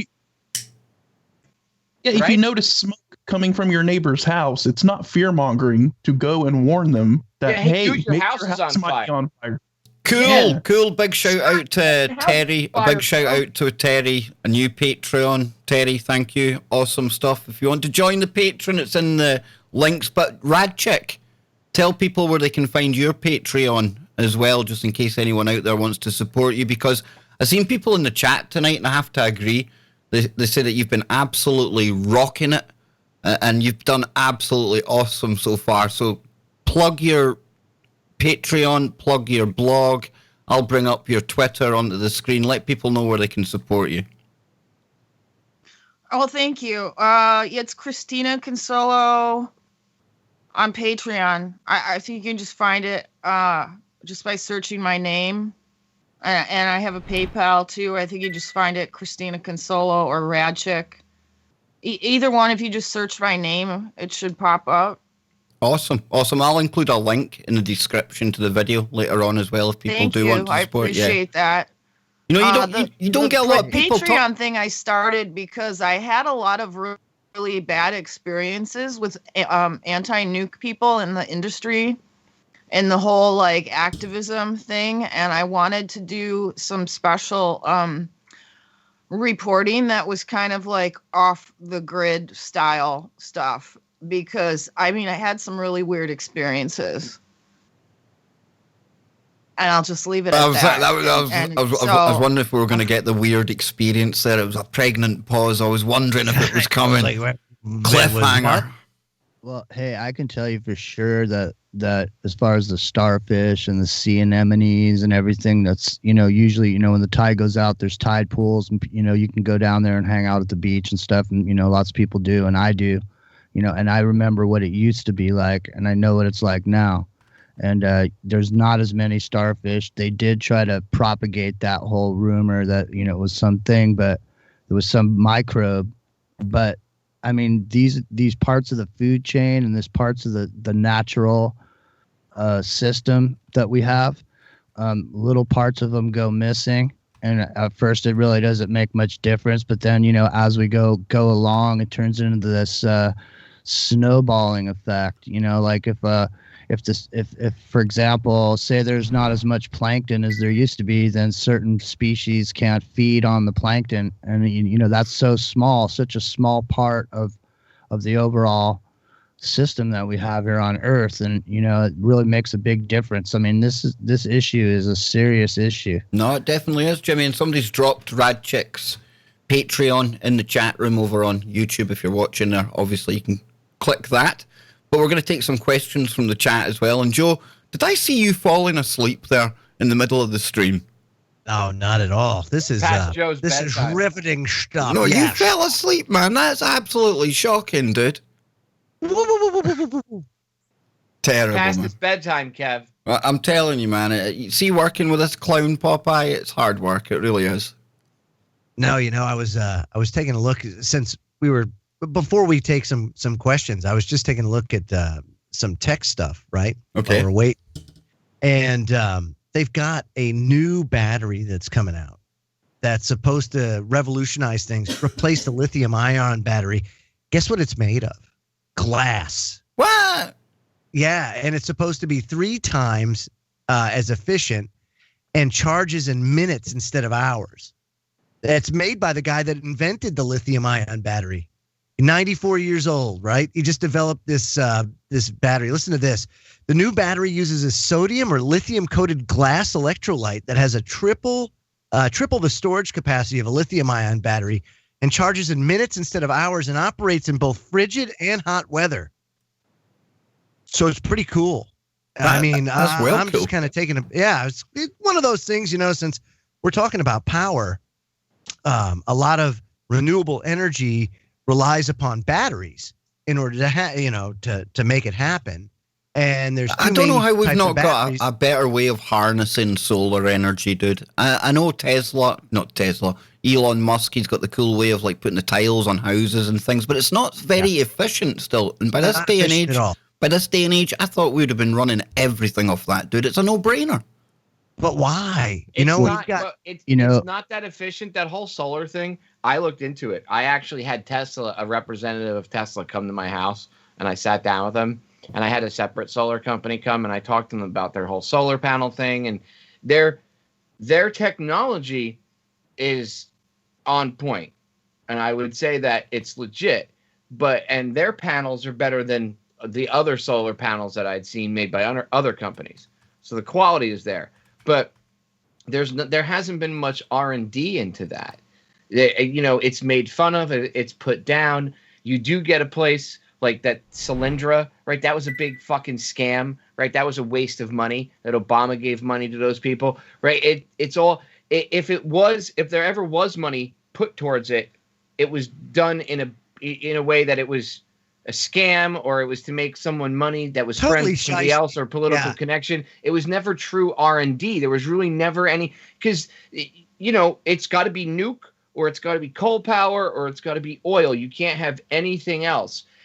And so nothing was put into that. And solar could be more effective, but I mean, you have a limit on the technology. And the other thing is, it's not cheap. It's not. People think, solar, all these deals. I'll get it put on my house. It'll be for free. No, it's not. You have to take a loan from the company, right? The company helps you get a loan basically to cover the cost of it, and then through tax breaks, you get your money. You get your money back. You'll get like the money back from taxes, and you'll get tax breaks on this other bullshit over the course of like 5 years. So if you spend $17,000 or $18,000 on a solar system, you're not going to get $17,000 or $18,000 back at the end of the year. You're going to get a certain percentage every year of that, like 17 grand. So you'll get $3,000 or $4,000 off your taxes each year, but you're not going to make it back right off the bat. So you have to have money or the flexibility to invest in it. It's not something that that's why it's a big leap for so many people. And the average person, average middle class homeowner can't afford that. If they can, it's maybe they were in luck, or they were in a good position for a couple of months. Most of the time you see solar panels on a house, it's on something like upper middle class, someone that has the leeway a little bit financially to be able to afford that, a couple $100 a month, it would cost in order to achieve that. And then, energy costs, because once you start producing electricity, if you have good access to solar, right? If you have a good generator, like Tesla's model and setup, like I said, their technology is pretty good from what I saw. And like what I compared to the other solar companies. And you can, once you have enough power for your own place, then you could sell the excess power back to the electric company. So yeah, your energy bill goes down, but you're paying a loan each month instead. So you're Right. not. It's not like your bill is disappearing. It's just different. No, I get That's you. all. Now, Jimmy, you wanted to jump in here, then Joe's wanting to jump in. I've got some questions from chat. Jimmy? Yes, that would be the Jimmy's muted up.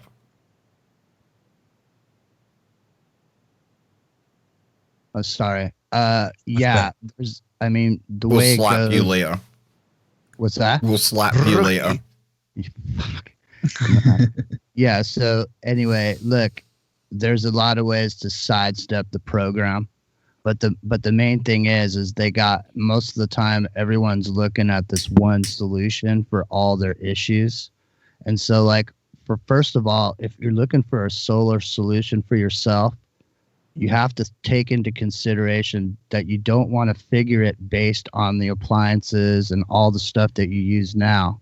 You want to base it on you buying new appliances that use less energy and figure out what your needs are going to be at that point. And then you go ahead and you combine different parts of this, Joe. I know you were doing some work on some different ways for doing some heating, but you combine it with wind and solar. And I mean, just doing a simple thing like, for example, the design of most of these wind generators that you see, it's like a 3 propeller design that goes roundy. And there's some of them are giant. They go all day long. That is a dead ass design. It should be a DNA strand design. It spins like this. It makes no noise. It kills no birds. You can put it on any part of your property, any single part of your property that you have wind, and you combine these little things and they add up overall, to cut back on your, overall expense. And then as far as what's going on with all our food supply, aquaponics is a definite way to go as far as that is concerned, because you can kind of grow stuff in a glass or covered environment where it's not getting, the outside. You can get your vegetables in there, and then you can grow fish and whatnot. You'd be happy with us over here, Jimmy, and I know you want to jump in here. But Scotland, we are using 68% of our electrical kind of consumption is provided by renewable sources. You guys have 100-knot winds coming. We've got wind, we've got tidal generators as well. But I think when you look at the actual list of countries, we're right up there for really kind of cutting edge stuff, and I'm quite proud of the fact that we're at the forefront of that. To be honest with you, Joe. But if you think about it, these renewable energy sources are really kind of obsolete in a way, and I'll give you an example. Well, first of all, 0-point energy. Tesla proved that you can pull energy from the vacuum. Oh yeah. One thing that the Chinese are doing that unfortunately doesn't get a lot of press here in the United States, which should get a lot of press, but with oil and fracking being the rage and us becoming the #1 exporter in the world, it kind of puts a damper on that, is perpetual motion boilers that are being used. And basically what they do is you've got a boiler that boils water, creates steam. That boiler then in turn powers an HHO generator that through electrolysis separates hydrogen and oxygen. That hydrogen and oxygen is then fed back into the boiler as a fuel, replacing natural gas, and it fuels itself. And then what you do is you put a cogen or a turbine on your boiler, and it creates electricity in perpetual motion. So, and this was all because people couldn't breathe in China from all the pollution. And it's still bad, but they figured out a way now to run their boilers on just water. Hey, Joe. Let me throw down on something too. People, everybody, if you're a working person and you can't afford to go to these Teslas and all this, for the most part, all these power generation companies are not going to allow you to go into your house. Everybody wants you to do what's called a grid tie, and that's where you tie your house to the grid. So you can buy old solar panels. You can get them on Craigslist. You can buy them used. It doesn't matter how old they are. I mean, if whatever you can get from them. For example, I know for a fact right now for $99. You can buy this, like, it's a flexible rollout mat that you could just throw on your roof, and it'll just roll over the structure of however, whatever the angles of your roof are. It's $99. Anybody can afford one. You could roll that thing up and put it in your car, for example. Like, say you got to hit the road. You could take that with you and take it camping. That kind of thing. It's easy to supplement yourself. There's a million ways to do it without having to go through the system and paying all that money. Wait, what? This is a solar blanket? The solar panel? Yeah, it's a solar panel, and it's made out of sort of like a rubberish material. Whoa. It's made to roll out on your roof, so you don't have to have an installation crew come in. You don't have to drill holes. You don't have to put all the frames up and all that. And, really, it's a basic system and that's the thing. They tried to say that it was going to be all these jobs or whatever. Well, the only job is when somebody comes to your house and installs it, because after that, there is no job. And here's another one for you. If you're a working class person, you're trying to think of a business to start. This business idea I'm about to tell you right now, most people haven't thought of it. And I know a lot of areas, no one's thought of it.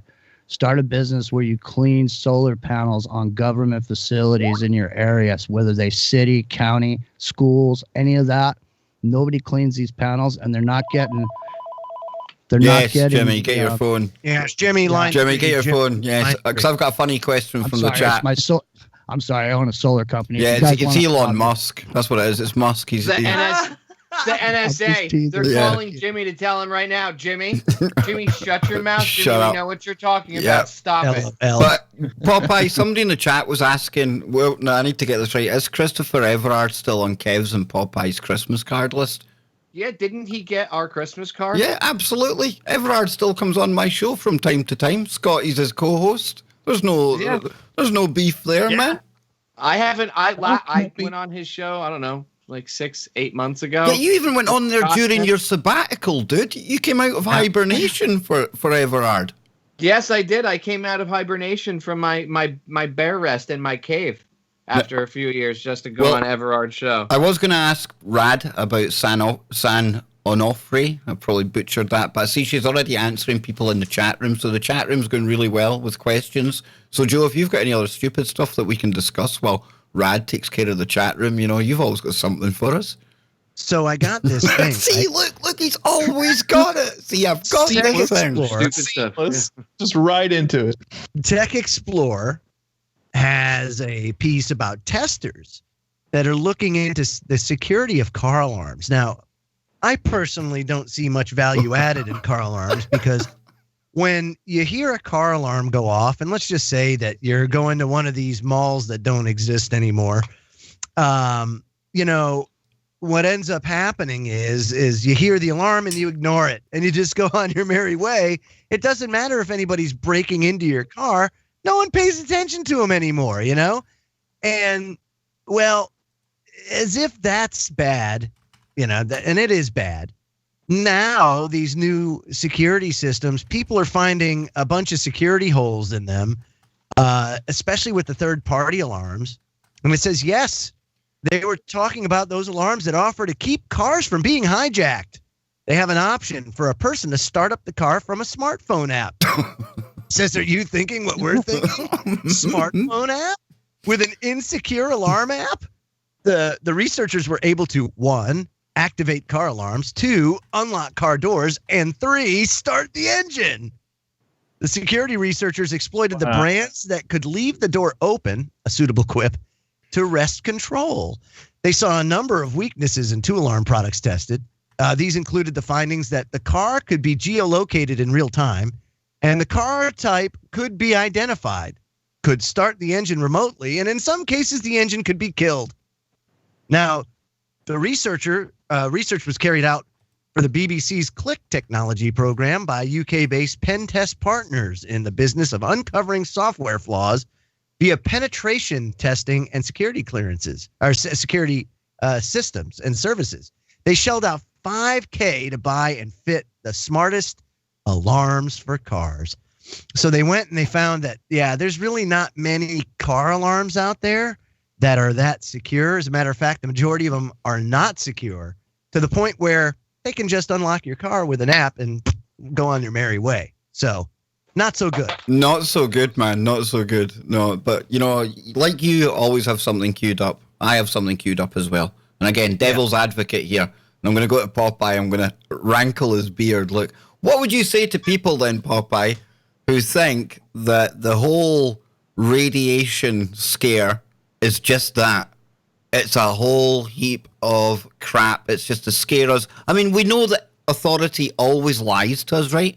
So there's nothing they tell us the truth on. So if they tell us something's bad, it must automatically mean, well, it's not that bad at all. So nuclear radiation, just a myth, Popeye? There's an actual, theory, I guess you could call it. I'm not going to use the term conspiracy theory because that would be using no, because two people never got together to discuss this. Individuals who believe. Yes, there's a group of individuals that think that.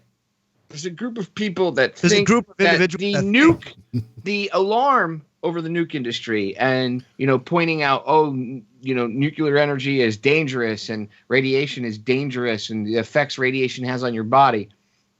There's a group of people that believe that that's fake and that it's people do it for money. And that's the only reason why that radiation is not harmful at all. I mean, even the government, who I wouldn't believe an official government source for anything. I use the CDC or, I go for the FDA or, the NRC or it doesn't matter, whatever 3-letter agency. That's appeal to a government, appeal to authority. It's a logical fallacy. So no, but it happens. So even the government, who I would never go to, says that radiation's bad for you. Now, they might not say it's bad for you in the degree that it really is, but they even say it's bad for you. There are people that actually believe that radiation is not bad for you at all. The whole thing is fake. And they point to a man that the nuke industry used as a propagandist named Galen Windsor. And there's a video out on YouTube about this whole bullshit I almost used the C word. I don't want to say conspiracy. Let's say this bullshit idiotic theory that has no merit.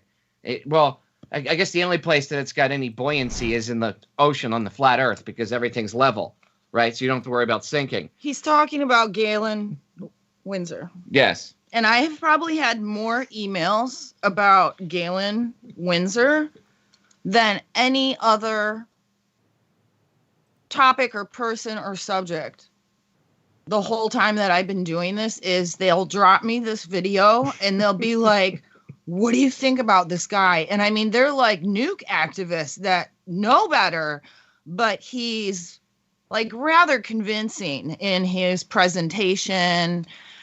And,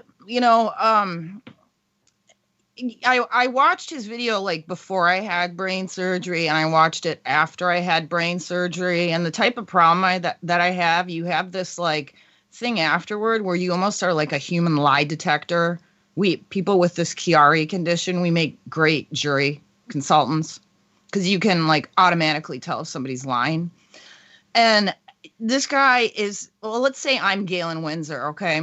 I have a CV that's so long, it stretches here down the block. Yeah. Supposedly, I've worked on the Manhattan Project. I've worked on every decommissioning site in existence. Ever.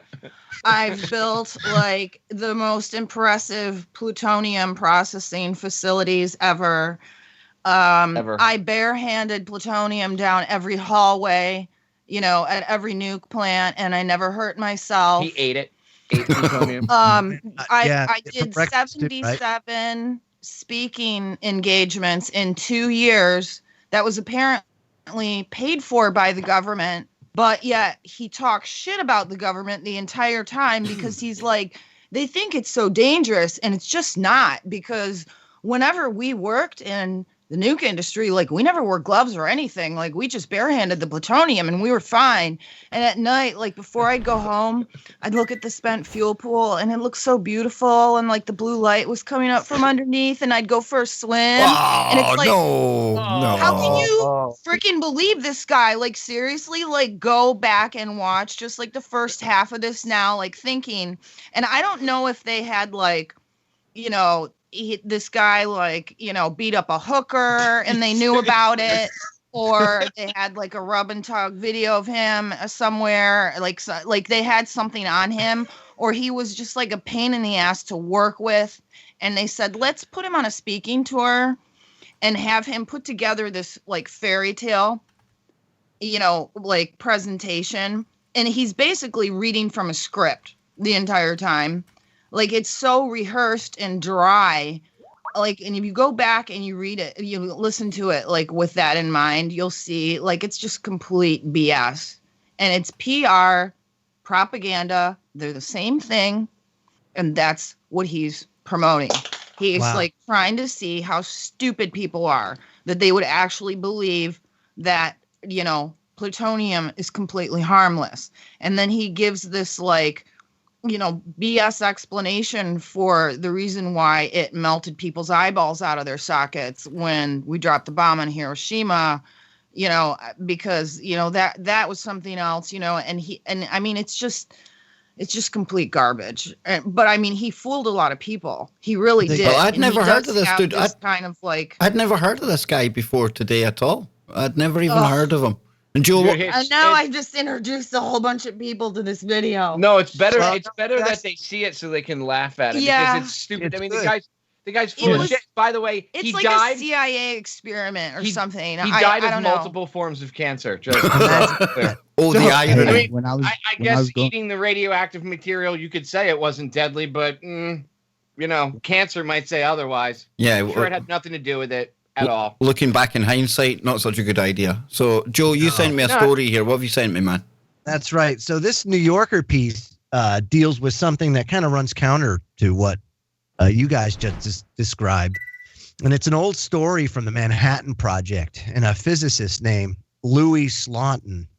And the demonstration, of course, began, it says here, on afternoon of May 21st, 1946, at a secret laboratory tucked into a canyon some 3 miles from Los Alamos. Louis Slotin, a Canadian physicist who was showing his colleagues how to bring the exposed core of a nuclear weapon nearly to the point of criticality, a tricky operation known as tickling the dragon's tail. You don't be tickling no dragon's tail, man. That's right. The core, sitting by itself on a squat table, looked unremarkable. A hemisphere of dull metal with a nub of plutonium sticking out of its center. The whole thing warmed to the touch because of its radioactivity.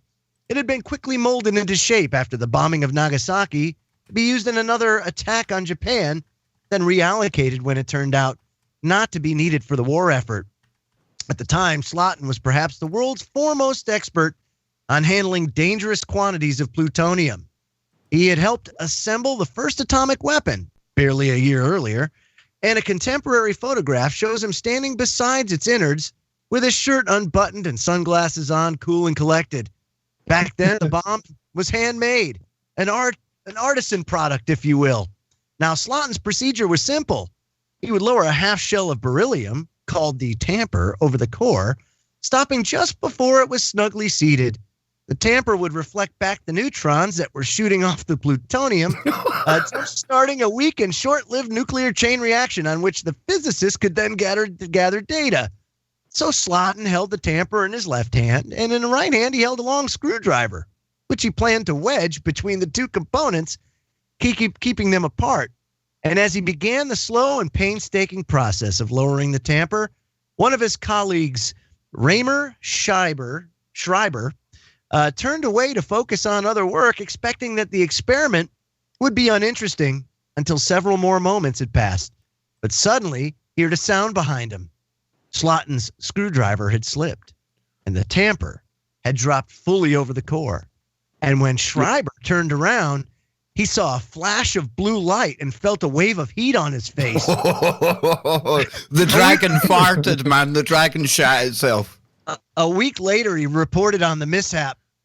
The blue flash was clearly visible in the room, although the room was well illuminated from the windows and possibly the overhead lights. The total duration of the flash could not have been more than a few tenths of a second. Slotin's reacted very quickly in flipping the tamper piece off. The time was about 3 p.m. Now, a guard who was stationed in the room to keep an eye on the precious plutonium had little knowledge of what Slotin was doing. But when the core started to glow and people started yelling, he promptly ran out the door and up a nearby hill. Subsequent calculations put the total number of fission reactions at about 3 quadrillion, 1,000,000 times smaller than the first atomic bombs, but still enough to send out a significant burst of radioactivity. This radioactivity excited the electrons in the air, which, as they slipped back into an unexcited state, emitted high-energy photons, a la the blue flash. Tore the veil. An ambulance was called, and the lab was mostly evacuated. And as the scientists waited for help to arrive, they tried to work out how much radiation they had just received. Slotin made a sketch of where everyone had been standing when the slip occurred, and he then tried to use a radiation detector on various items that was near the core. A bristle brush, an empty Coca-Cola bottle, a hammer, and a measuring tape. But it proved difficult to get an accurate reading because the detector itself had been heavily contaminated. So Slotin instructed one of his colleagues to lay radioactivity detecting film badges around the area, which required the scientists to go dangerously close to the still overheated core. The errand resulted in no useful data and was mentioned in a later report as evidence that after an exposure of this magnitude, human beings are in no condition for rational behavior. The witnesses to the demonstration were taken to Los Alamos Hospital. Slotin vomited once prior to being examined and several times more in the next few hours, but stopped by the next morning. His general health seemed acceptable, but his left hand, initially numb and tingling, became increasingly painful. This was the hand that had been closest to the core, and scientists later estimated that it had received more than 15,000 rem of low-energy X-rays. Slotin's whole body dose was around 2,100 rem of neutrons, gamma rays, and X-rays. 500 rem is usually fatal for humans. The hand eventually took on a waxy blue appearance and developed large blisters. Slotin's physicians kept it packed on ice to limit the swelling and the pain, but his right hand, which had been holding the screwdriver, suffered lesser versions of the same symptoms. Slotin called his parents in Winnipeg, who had flown out to New Mexico on the Army's dime. They arrived 4 days after the incident. On the 5th day, Slotin's white blood cell count dropped dramatically. His temperature and pulse began to fluctuate. From this day on, the patient failed rapidly. The medical report noted Slotin suffered nausea and abdominal pain and began losing weight. He had internal radiation burns and what one medical expert called a 3-dimensional sunburn. By the 7th day, he was experiencing periods of mental confusion. His lips turned blue and he was put on oxygen. Eventually, he sank into a coma. He died 9 days after the accident at the age of 35.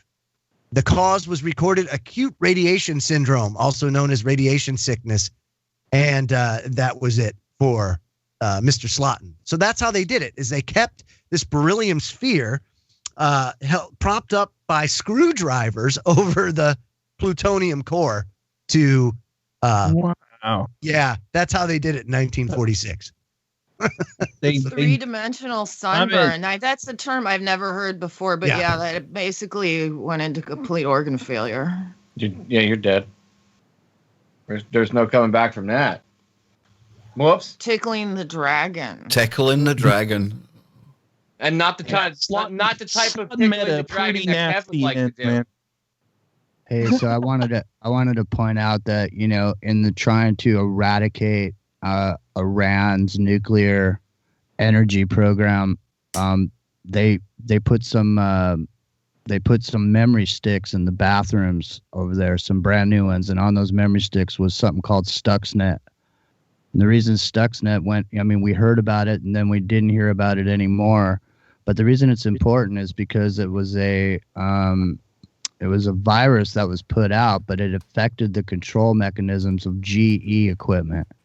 And the reason it's important is because GE's controls handle most of the functions in a lot of the nuclear power plants.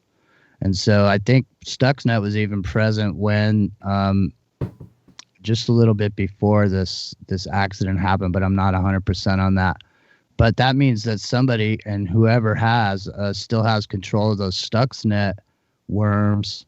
There's so many pieces of control equipment that have been affected. There's no way that they could have gone into the field and eradicated all the pieces of equipment.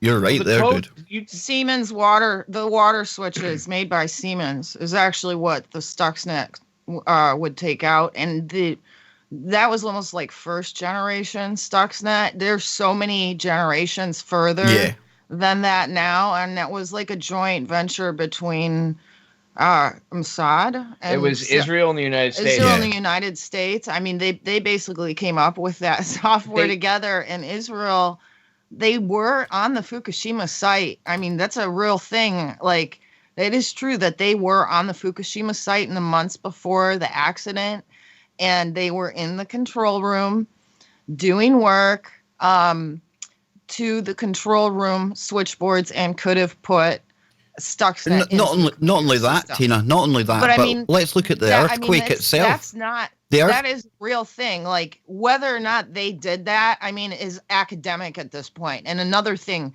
that will be argued about for decades. And it's scary if they did, because they could do it at other nuke plants. Yep. And we've got to look at the cause of the earthquake. I mean, the earthquake itself, for me, wasn't a natural disaster. It just wasn't. Dude, it was like a 9.1. What was the name of that ship that was out there and it got told to sail back?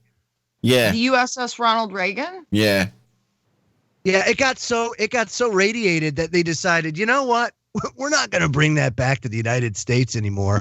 Yeah, they made them scrub the decks too. Yeah, because but they home ported it in Japan, and they only do that with the old shitty carriers. And that was the nation's newest carrier, and it went from being like the newest carrier, and they probably would have normally anything new ends up going back over to Norfolk, right? And everything will be stationed out of there. Maybe go sit in the Middle East somewhere. But Japan is like where they send the oldest carrier in the fleet, and then they take the newest carrier in the fleet and they put it there. Why? Well, because it got irradiated. Yeah, I mean, everything, the whole ship got irradiated. All those sailors, they all got irradiated. The government won't admit it. It's just like Agent Orange. It'll be 50 fucking years before they admit that any of those people got sick, and it's horrible. Well, there's a lawsuit that's going on. There's hundreds of them that are sick now. The girl that started it, Lindsay Cooper, she's a very strong woman. She's also very sick. First there were a couple dozen sailors that were sick. Now there's a couple hundred.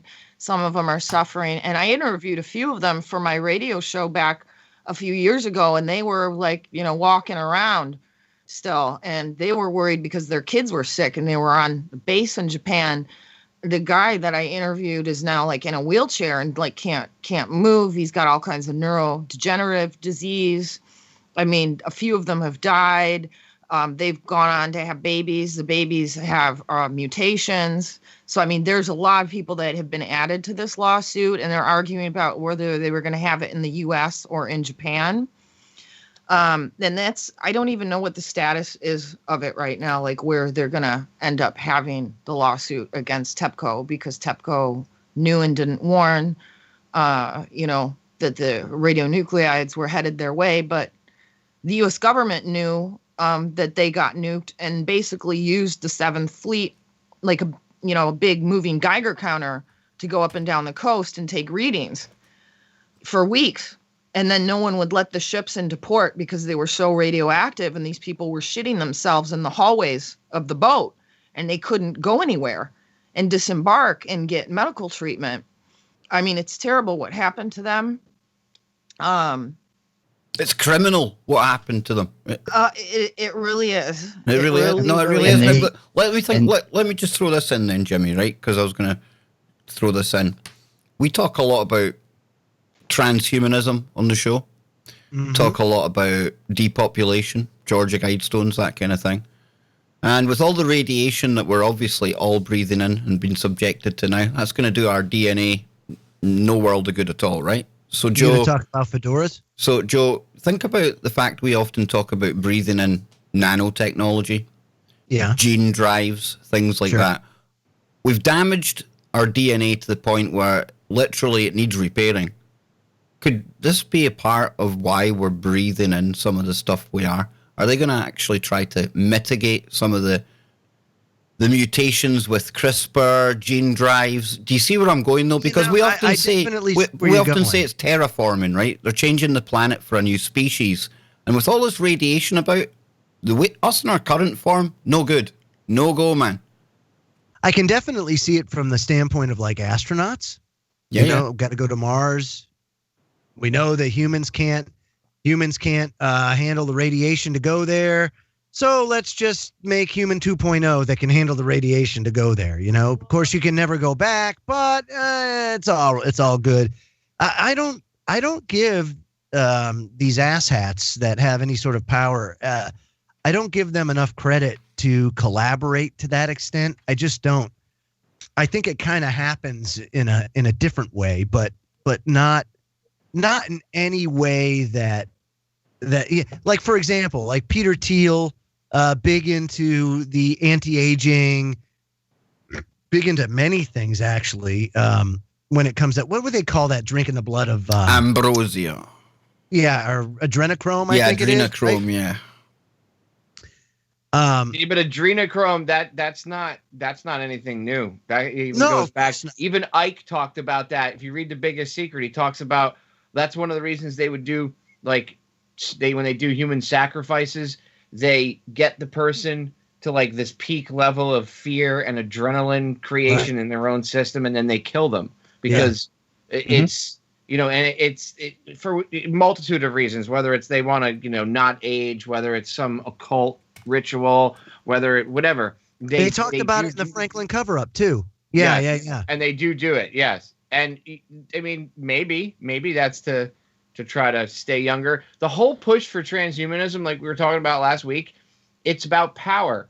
The ultimate power doesn't rely on how much money you can print.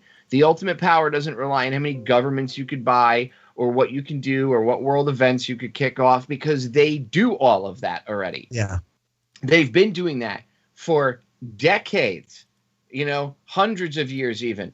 That's nothing new. There's nothing new under the sun, so to speak, about that.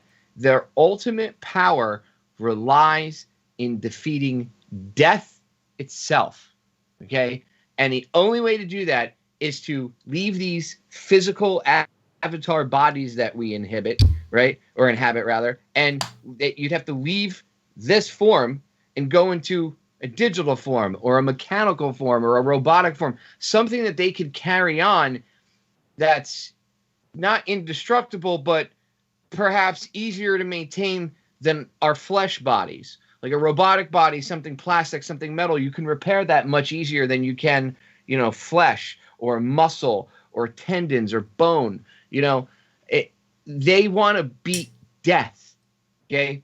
Again, why do you think, if you go to pop culture, and I use the Marvel movies all the time because you could see parallels in a lot of what their ideas are and the kind of things they're pushing in the Marvel movies, because they're such huge box office draws and they're big pop culture icons. And the latest Avengers movie, right? Everyone's waiting for the second part to come out. But what does Thanos do in the newest Avengers movie? His ultimate goal is to do what? He wants to kill half of the fucking universe. He says there's too many people in the universe, and in order for everything to sustain and to carry on, we have to cleave half of what there is and make it go away and kill it. And he's doing this, of course, he has his ulterior motives, but what's Thanos' ulterior motive? He wants to court death because he's in love with death, and he's a demigod as it is, so to speak. And now he wants to court death. He loves death. Well, these guys the powers that shouldn't be, right? They kind of court death, so to speak. They worship death, and they want to actually become more powerful than death. They want to beat death. Death is the one thing that makes us all equal. It doesn't matter how poor you are. It doesn't matter how rich you are. It doesn't matter if you're black, white, red, purple with pink fucking polka dots, man, woman, or whatever you identify as, we all die. Entropy gets all of us. Animal, insect, plant life. It does not matter. So their ultimate goal is to transcend death itself. What could be more powerful than one-upping God? And it doesn't matter what God you believe in. You could believe in Buddha. You could believe in, Jesus Christ. You could be a Muslim. You could be a Jew. It doesn't matter. You could believe in the purple spaghetti monster. It does not matter. Okay. What's more powerful than that? Whatever creative force you believe in, the universe, whatever you want to call it. Okay. What's more powerful? Even atheists. You have to believe in death. You don't have to believe in God, but you have to believe that we die. Well, what's the ultimate power? Cheating death. It transcends everything. Popeye, have you seen that show Altered Carbon, where they call season 2 of that's coming out, and it's weird because the main character's still in it, but it's a different actor. He's in a different sleeve now. And for people they changed the actor out? That is kind of weird. For people out there who don't know what I'm talking about, sleeve, that's what they basically call human bodies. They can grow bodies, and then they take our consciousness, which is on a stack in our vertebrae. You take out one, put it in another. This is the kind of thing that Popeye's talking about, cheating death. And we hear about them all the time, mapping consciousness, mapping our brains so that they can upload us to the cloud. That's their big dream, Popeye. That's where they're taking this. Yeah, they want to defy death. That's what they want, because to them, that's the ultimate power. I mean, think about how narcissistic are these people.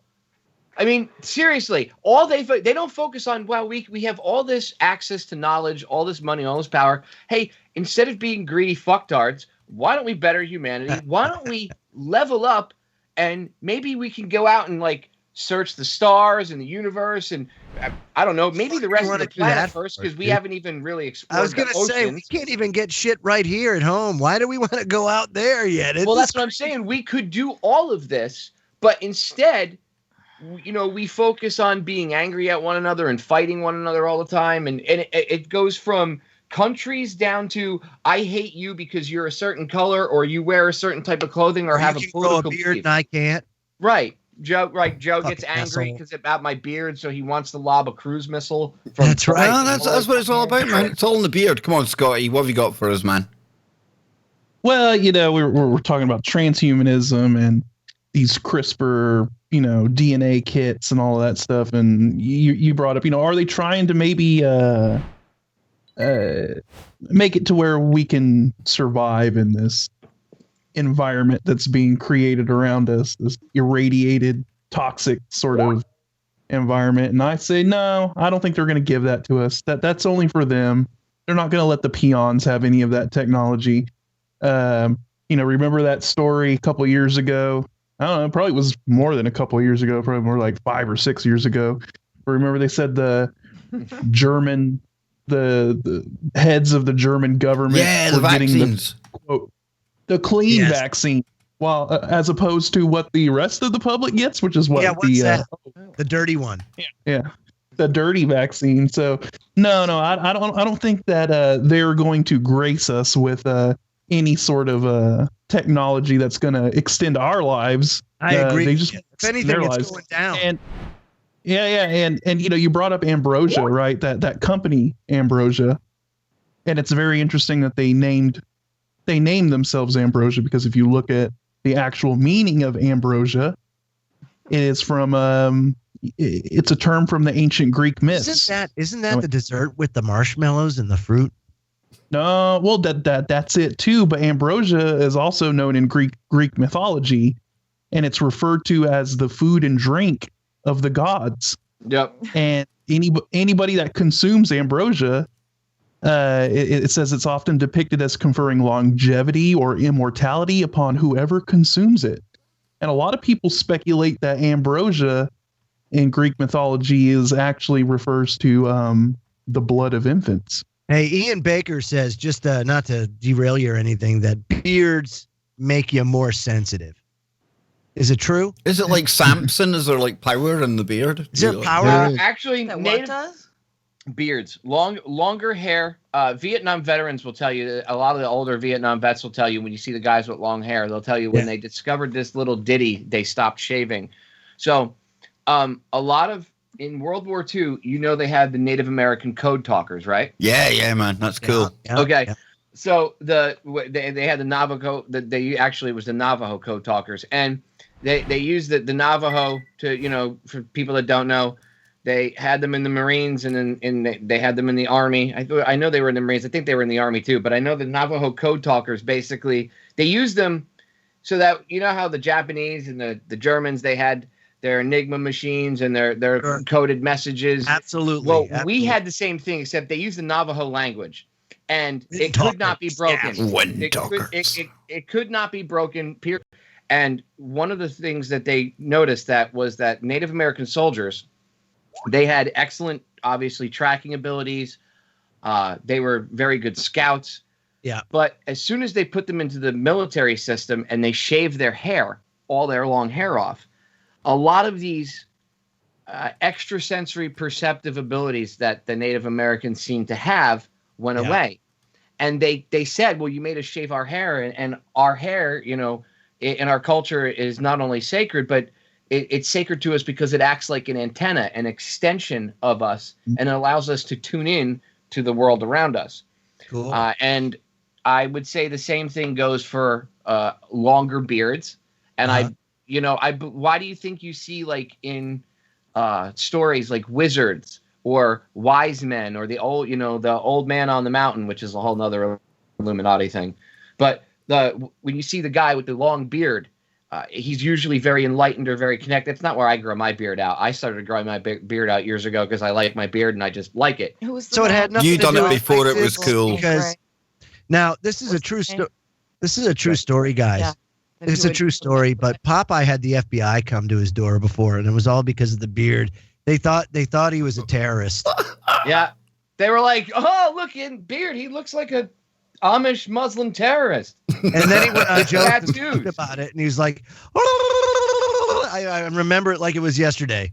Yeah, they came to my door at like 8 o'clock in the morning. The guy stuck his foot in the door trying to do the obligatory, cop. It's like Cop 101. They teach you how to put your foot in the door, and it like subliminally suggests to the person to let you in because you have to let the cop in. It's like a verbal contract, basically.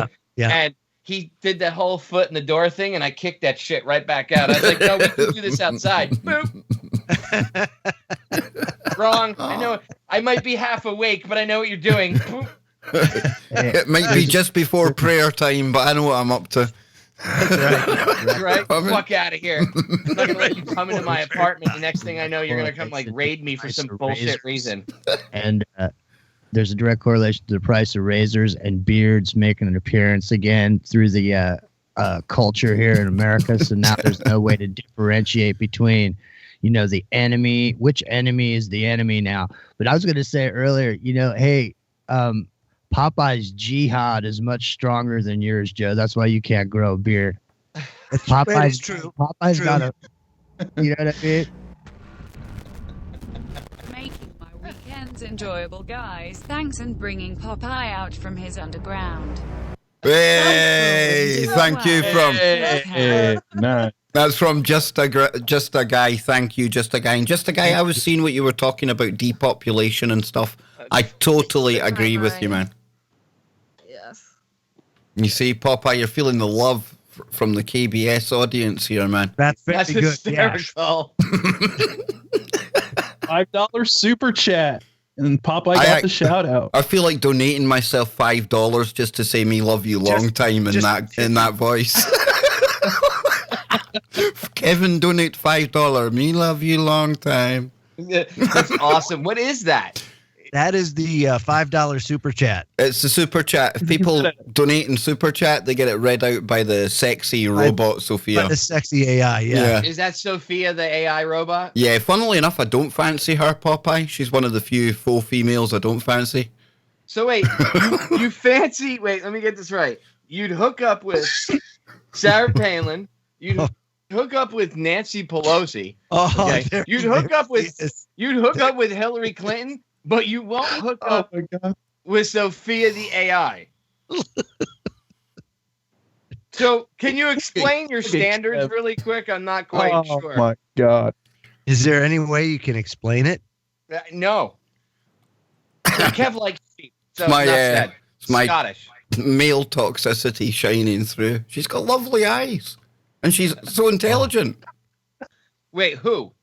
Wait, which one are we talking about? The AI? Look at who's right next to him, dude. Look who's next to Kev. I can almost touch her, though. Got a occasional cortex.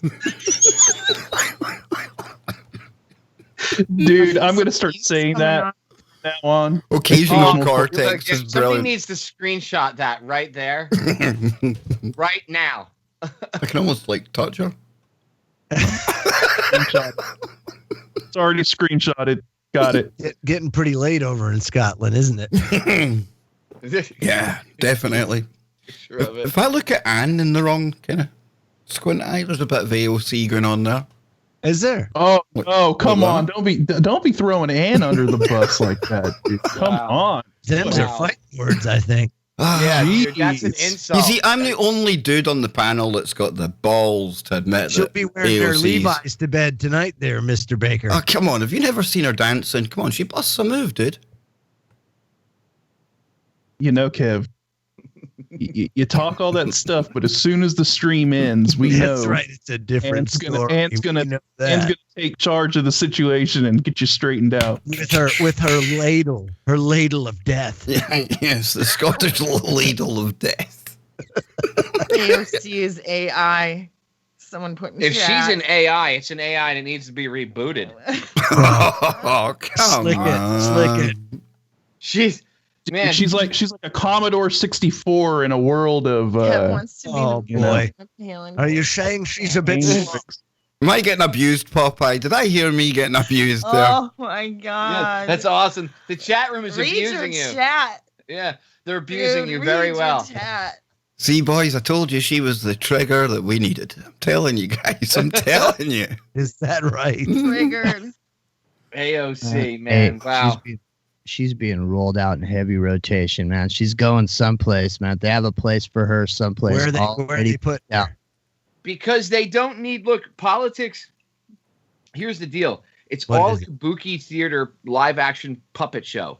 So it's not about intelligence. It's not about knowing anything. Obviously. It's about getting the person who has the most Twitter followers, who can get the most rage clicks and most emotional reactions to anything they say. And, you know, Speaking of sex dolls. yeah, no, Whoa, she's not a whoa, sex. whoa. Uh-oh, everybody stand by.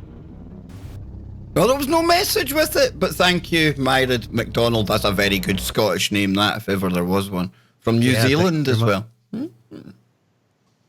She has AOC has double rows of teeth, like a shark. Really? What, She's like a an Nephilim? So wait, she's a socialist. She's a Democrat or socialist great white shark. No, a Nephilim, dude. CIA plant. That's Wow, I have. When she I goes- have- All right, That I explains personally everything. think that she's there. She was put in there for a reason. I've triggered the She's chat there room. like a lightning 6 rod to fingers and attract 6 attention. toes. I've triggered the chat room. At last, we've been offensive, boys. Yes. I think she's got 6 fingers and 6 toes too, Kev. Nice. Well, see, she Just like fits GoPro. this. She fits this model where she sort of has a. Looks like she's from a Latin background, you know. And there's a lot of Latin people that are Democrats, you know. And she's got a strong. She's a strong woman, and a lot of women with Latin backgrounds are also strong. So she'll be appealing as a character to those people. I think she's going to be appealing to a lot of people on the left, which is important just because that's just going to fire up the base or whatever, you know, because you have so many people that are, you know, because of the middle class has been so decimated, no matter how well they say the economy's doing, there's nothing on the Baltic Dry Index right now. There's nothing being made around the world. No one's buying anything. And so people are going to be hurting here in the near future in the sense that Bernie Sanders talk and AOC talk is going to be making sense to a lot of people just because there's a lot of working people, whether they're conservative or liberal minded, you know. So if you guys will have Donald Trump, you're telling me this is a bad option, really? Crazy Eyes Cortez is a dude? No. Investigation is needed. No. Oh, Neo She's Bailey. the Donald Trump of the left. No. He says stupid shit on Twitter, and you know the faux left side of the fake left right paradigm gets upset, and then you know she says something, and although it's not really, I mean, people on the right side of the false paradigm get upset, but actually I think it's more so the news media says that they get upset when more often than they really do. She's a player. She's a set piece. Schizophrenic, they say in the chat. Well, she's a set piece.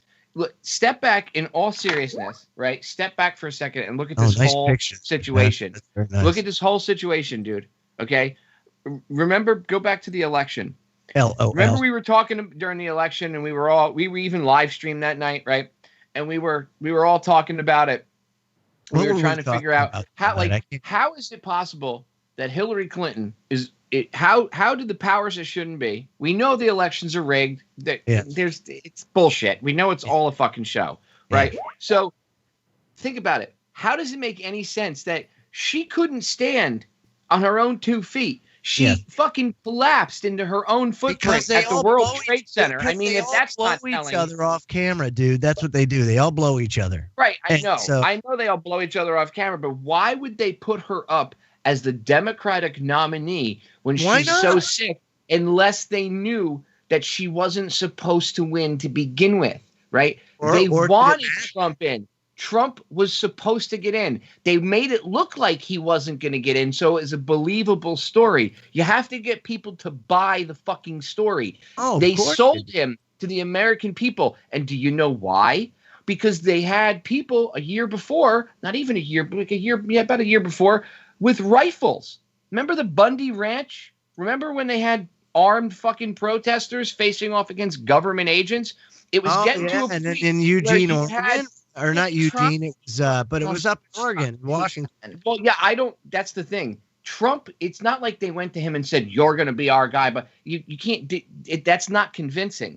So it had to be so convincing that the people above them, remember, they're here, right? So the people above them, they actually knew what the idea was. Hillary really thought she was getting in. Why do you think she was so fucking butthurt when she didn't win? She really, really thought she was going to win because they told her she was. And Trump didn't think he was going to win. I mean, look at him when he won. Like you said, he was fucking legit surprised he won. You could see it in his face because he probably thought he was just going to be used to make Hillary look better and sell her and be able to get her in. And they look, it's compartmentalization. You tell those two whatever the fuck you got to tell them, right? They played their parts. But the people at the higher levels, they understand how humans in general work. And they played off everyone's fucking tribalism. So now you have the Second Amendment crowd riding around. Like I said, you have a guy who will have, and there's pictures of this, they'll have a come and take it flag hanging out of the back of their pickup truck right next to the, the Thin Don't Tread on Me flag. Is that what you're saying? You're saying that people would, Scotty, how dare you, Scotty? He's treading all over your flag. Oh, Popeye just wiped his ass with your flag. What I'm saying is, when you have a pickup truck flying a come and take it flag on one side of the bed and a take it out of your van, Scotty, on the other side of the fucking bed, you're kind of missing the point because you can't be like, come take my fucking gun, Second Amendment, but I support the thin blue line because the thin blue line is the ones coming to take your Second Amendment rights the fuck away from you. What a crock of shit, ain't it? I mean, dude, come on. It's so fucking stupid. Well, that's how they got people to buy back into it. Trump was used as you put their guy in, and look, now everybody's busy fighting whether Orange Man is bad or Orange Man good. Yeah. That's the basic fight. That's what everybody argues. The left side is like Orange Man bad. Trump Fucking could orange literally- man bad, you Trump prick. could Jesus Christ and like sit down and he could bring world fucking peace and they would find a way to make him the bad guy because he's supposed to be the bad guy. What the fucking media, they spend all this energy and effort focused on him because they want both sides fighting. That's the whole game. That way you're not paying attention to anything real. And then if anyone still is paying attention, that's what Flat Earth and all this other psyop bullshit is for. It's to make anybody questioning the official version of anything look like a batshit crazy idiot, so nobody wants to go near them. And everybody gets back into the left-right fight. And that's where it stays. Because people were starting to think outside the box and go in all these different directions. And they went, oh, we can't have that because we can't push our bullshit agenda. So they dragged everybody right back into it. And the way they did it was create, get everybody back in, left versus right, black versus white, oh, it's racism. And then it came into the election and they dragged it to Democrats versus Republican, orange man good, orange man bad. And 2019, here we are. Trump's, and Trump's it goes back to what I was saying. Yeah, Scotty. I've said this, repeatedly, that was what Obama's job to do was to get 8 years of divide and conquer and racial division going in this country. That way it set the stage for somebody like Trump, right? And like Popeye said, they probably wanted to get him in because they knew nobody was going to vote for Hillary. So they pulled this whole kind of, I would say it's reverse psychology on the population is what they did. They like a mind fuck. Yeah. Thing. Yeah, like a mind fuck where they got everybody to vote for Trump because they're like, no, I'm not fucking voting for Hillary. Are you guys crazy? Nobody wanted to vote for Hillary. I mean, everybody so, like, she got he's like 2 million more votes than the guy. It's crazy. He was the white man's Obama, man. He was hope and change for the conservative crowd. After he proved he could get in there. How's that hope and change working for you? Really fucking good, Joe. Really fucking good, yeah. I'm going to vote for Joe Biden. You go, boy. Joe Biden 2020. Because he's the guy that told, remember, you don't need an AR-15. Just aim your shotgun out the window and fucking shoot the thing. Oh, Joe. Yeehaw. Joe, I'm going to, I'm actually who I'm really voting for. And I'm going to have to get bumper stickers and some T-shirts and stuff. And I know Christina will vote for the same individual because she believes in the power of the same individual. Giant Meteor 2020. Yes, you can. A Crustal process. shift. Yep. Crustal shift. You voted. Pole shift 2020. Pole shift 2020. Nibiru 2020. Nibiru. Yeah. The Anunnaki. Bring back the Anunnaki or Cthulhu. Yes, the greater of two evils. Yeah, Jesus. See, a little bit of background music, no harm in that, Since the asteroid's coming, we might as well party on our way out. Yes. So come on, are we out of here? I think so. I'm looking at the chat. I'm thinking we're probably about that time. I want to thank Radchick and Popeye. Not so much Popeye, but Radchick. Not so much Popeye. Radchick in particular. Thank you. Yes. Thank you for gracing us. For you with... guys, by the way, before I know there's something that Tina wanted to bring up. She wants a few minutes you want to talk about. Oh, yes. It's since Fukushima, we lost some really great activists, fellow radio show hosts that I know you guys know. Charlie McGrath, if it weren't for him, I would have never, ever done radio. He was the first guy to ever have me on. And Liam Sheff. Yeah. And Ken Hildebrand. Oh, geez, yeah, Uncle Kenny. Yeah.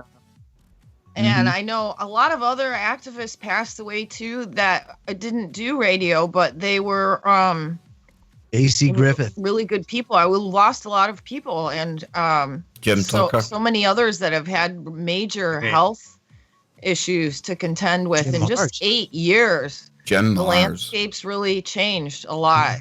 Yeah. But I really appreciate you having me on and giving me an opportunity to come on. It's the first interview that I've done in a really long time. Well, See, you did well. And I'm you glad did I it didn't smart, fall out man. of my chair or anything. So Aw. I think did this great. is the I best was show kinda to make a worried. comeback. It's nice and chilled, relaxed. It's just a conversation with the Woo crew in the chat. Not too many trolls. And I appreciate all the support that you guys have given us and him, especially off air with everything he was dealing with in the last couple years with me. So thank you so much for all that. Does mean we have to be nice to the beard just for a moment? Okay then, Popeye, we love you, man. Jesus Christ, it's God, making me sick. I gave you the big camera to try and fit your ego in, and now I've got to tell you how good you are. Wait, let's talk about egos. Guys, Let's talk about egos, buddy. guys, Okay, no. yours has its own gravitational Kev. pull. Jesus mercy. We don't do Yeah. gravity. Believe in gravity. No. So Oh, that's right. Gravity's fake, and so is NASA. So No, not that gravity's fake. It's just overrated compared to the Misunderstood. electrical magnetic force. Well, I could believe that perhaps maybe there's a magnetic force, or the electric universe. Perhaps there's maybe more to so maybe that's kind of a Why do you plausible theory. think- but that why do doesn't you mean think we're That's made another of? show. that's a whole nother That's show. another and show. It doesn't mean that we're nature's Kev, can we coaster come set. on and talk about We- that? Oh yeah, you can come back next Sunday. Sweet. You're welcome anytime. Yeah, anytime. Yes. So, folks, we are out of time. Keep it real. Remember, go and support Radchick. I'll put our links in the description. And been fun. Been fun.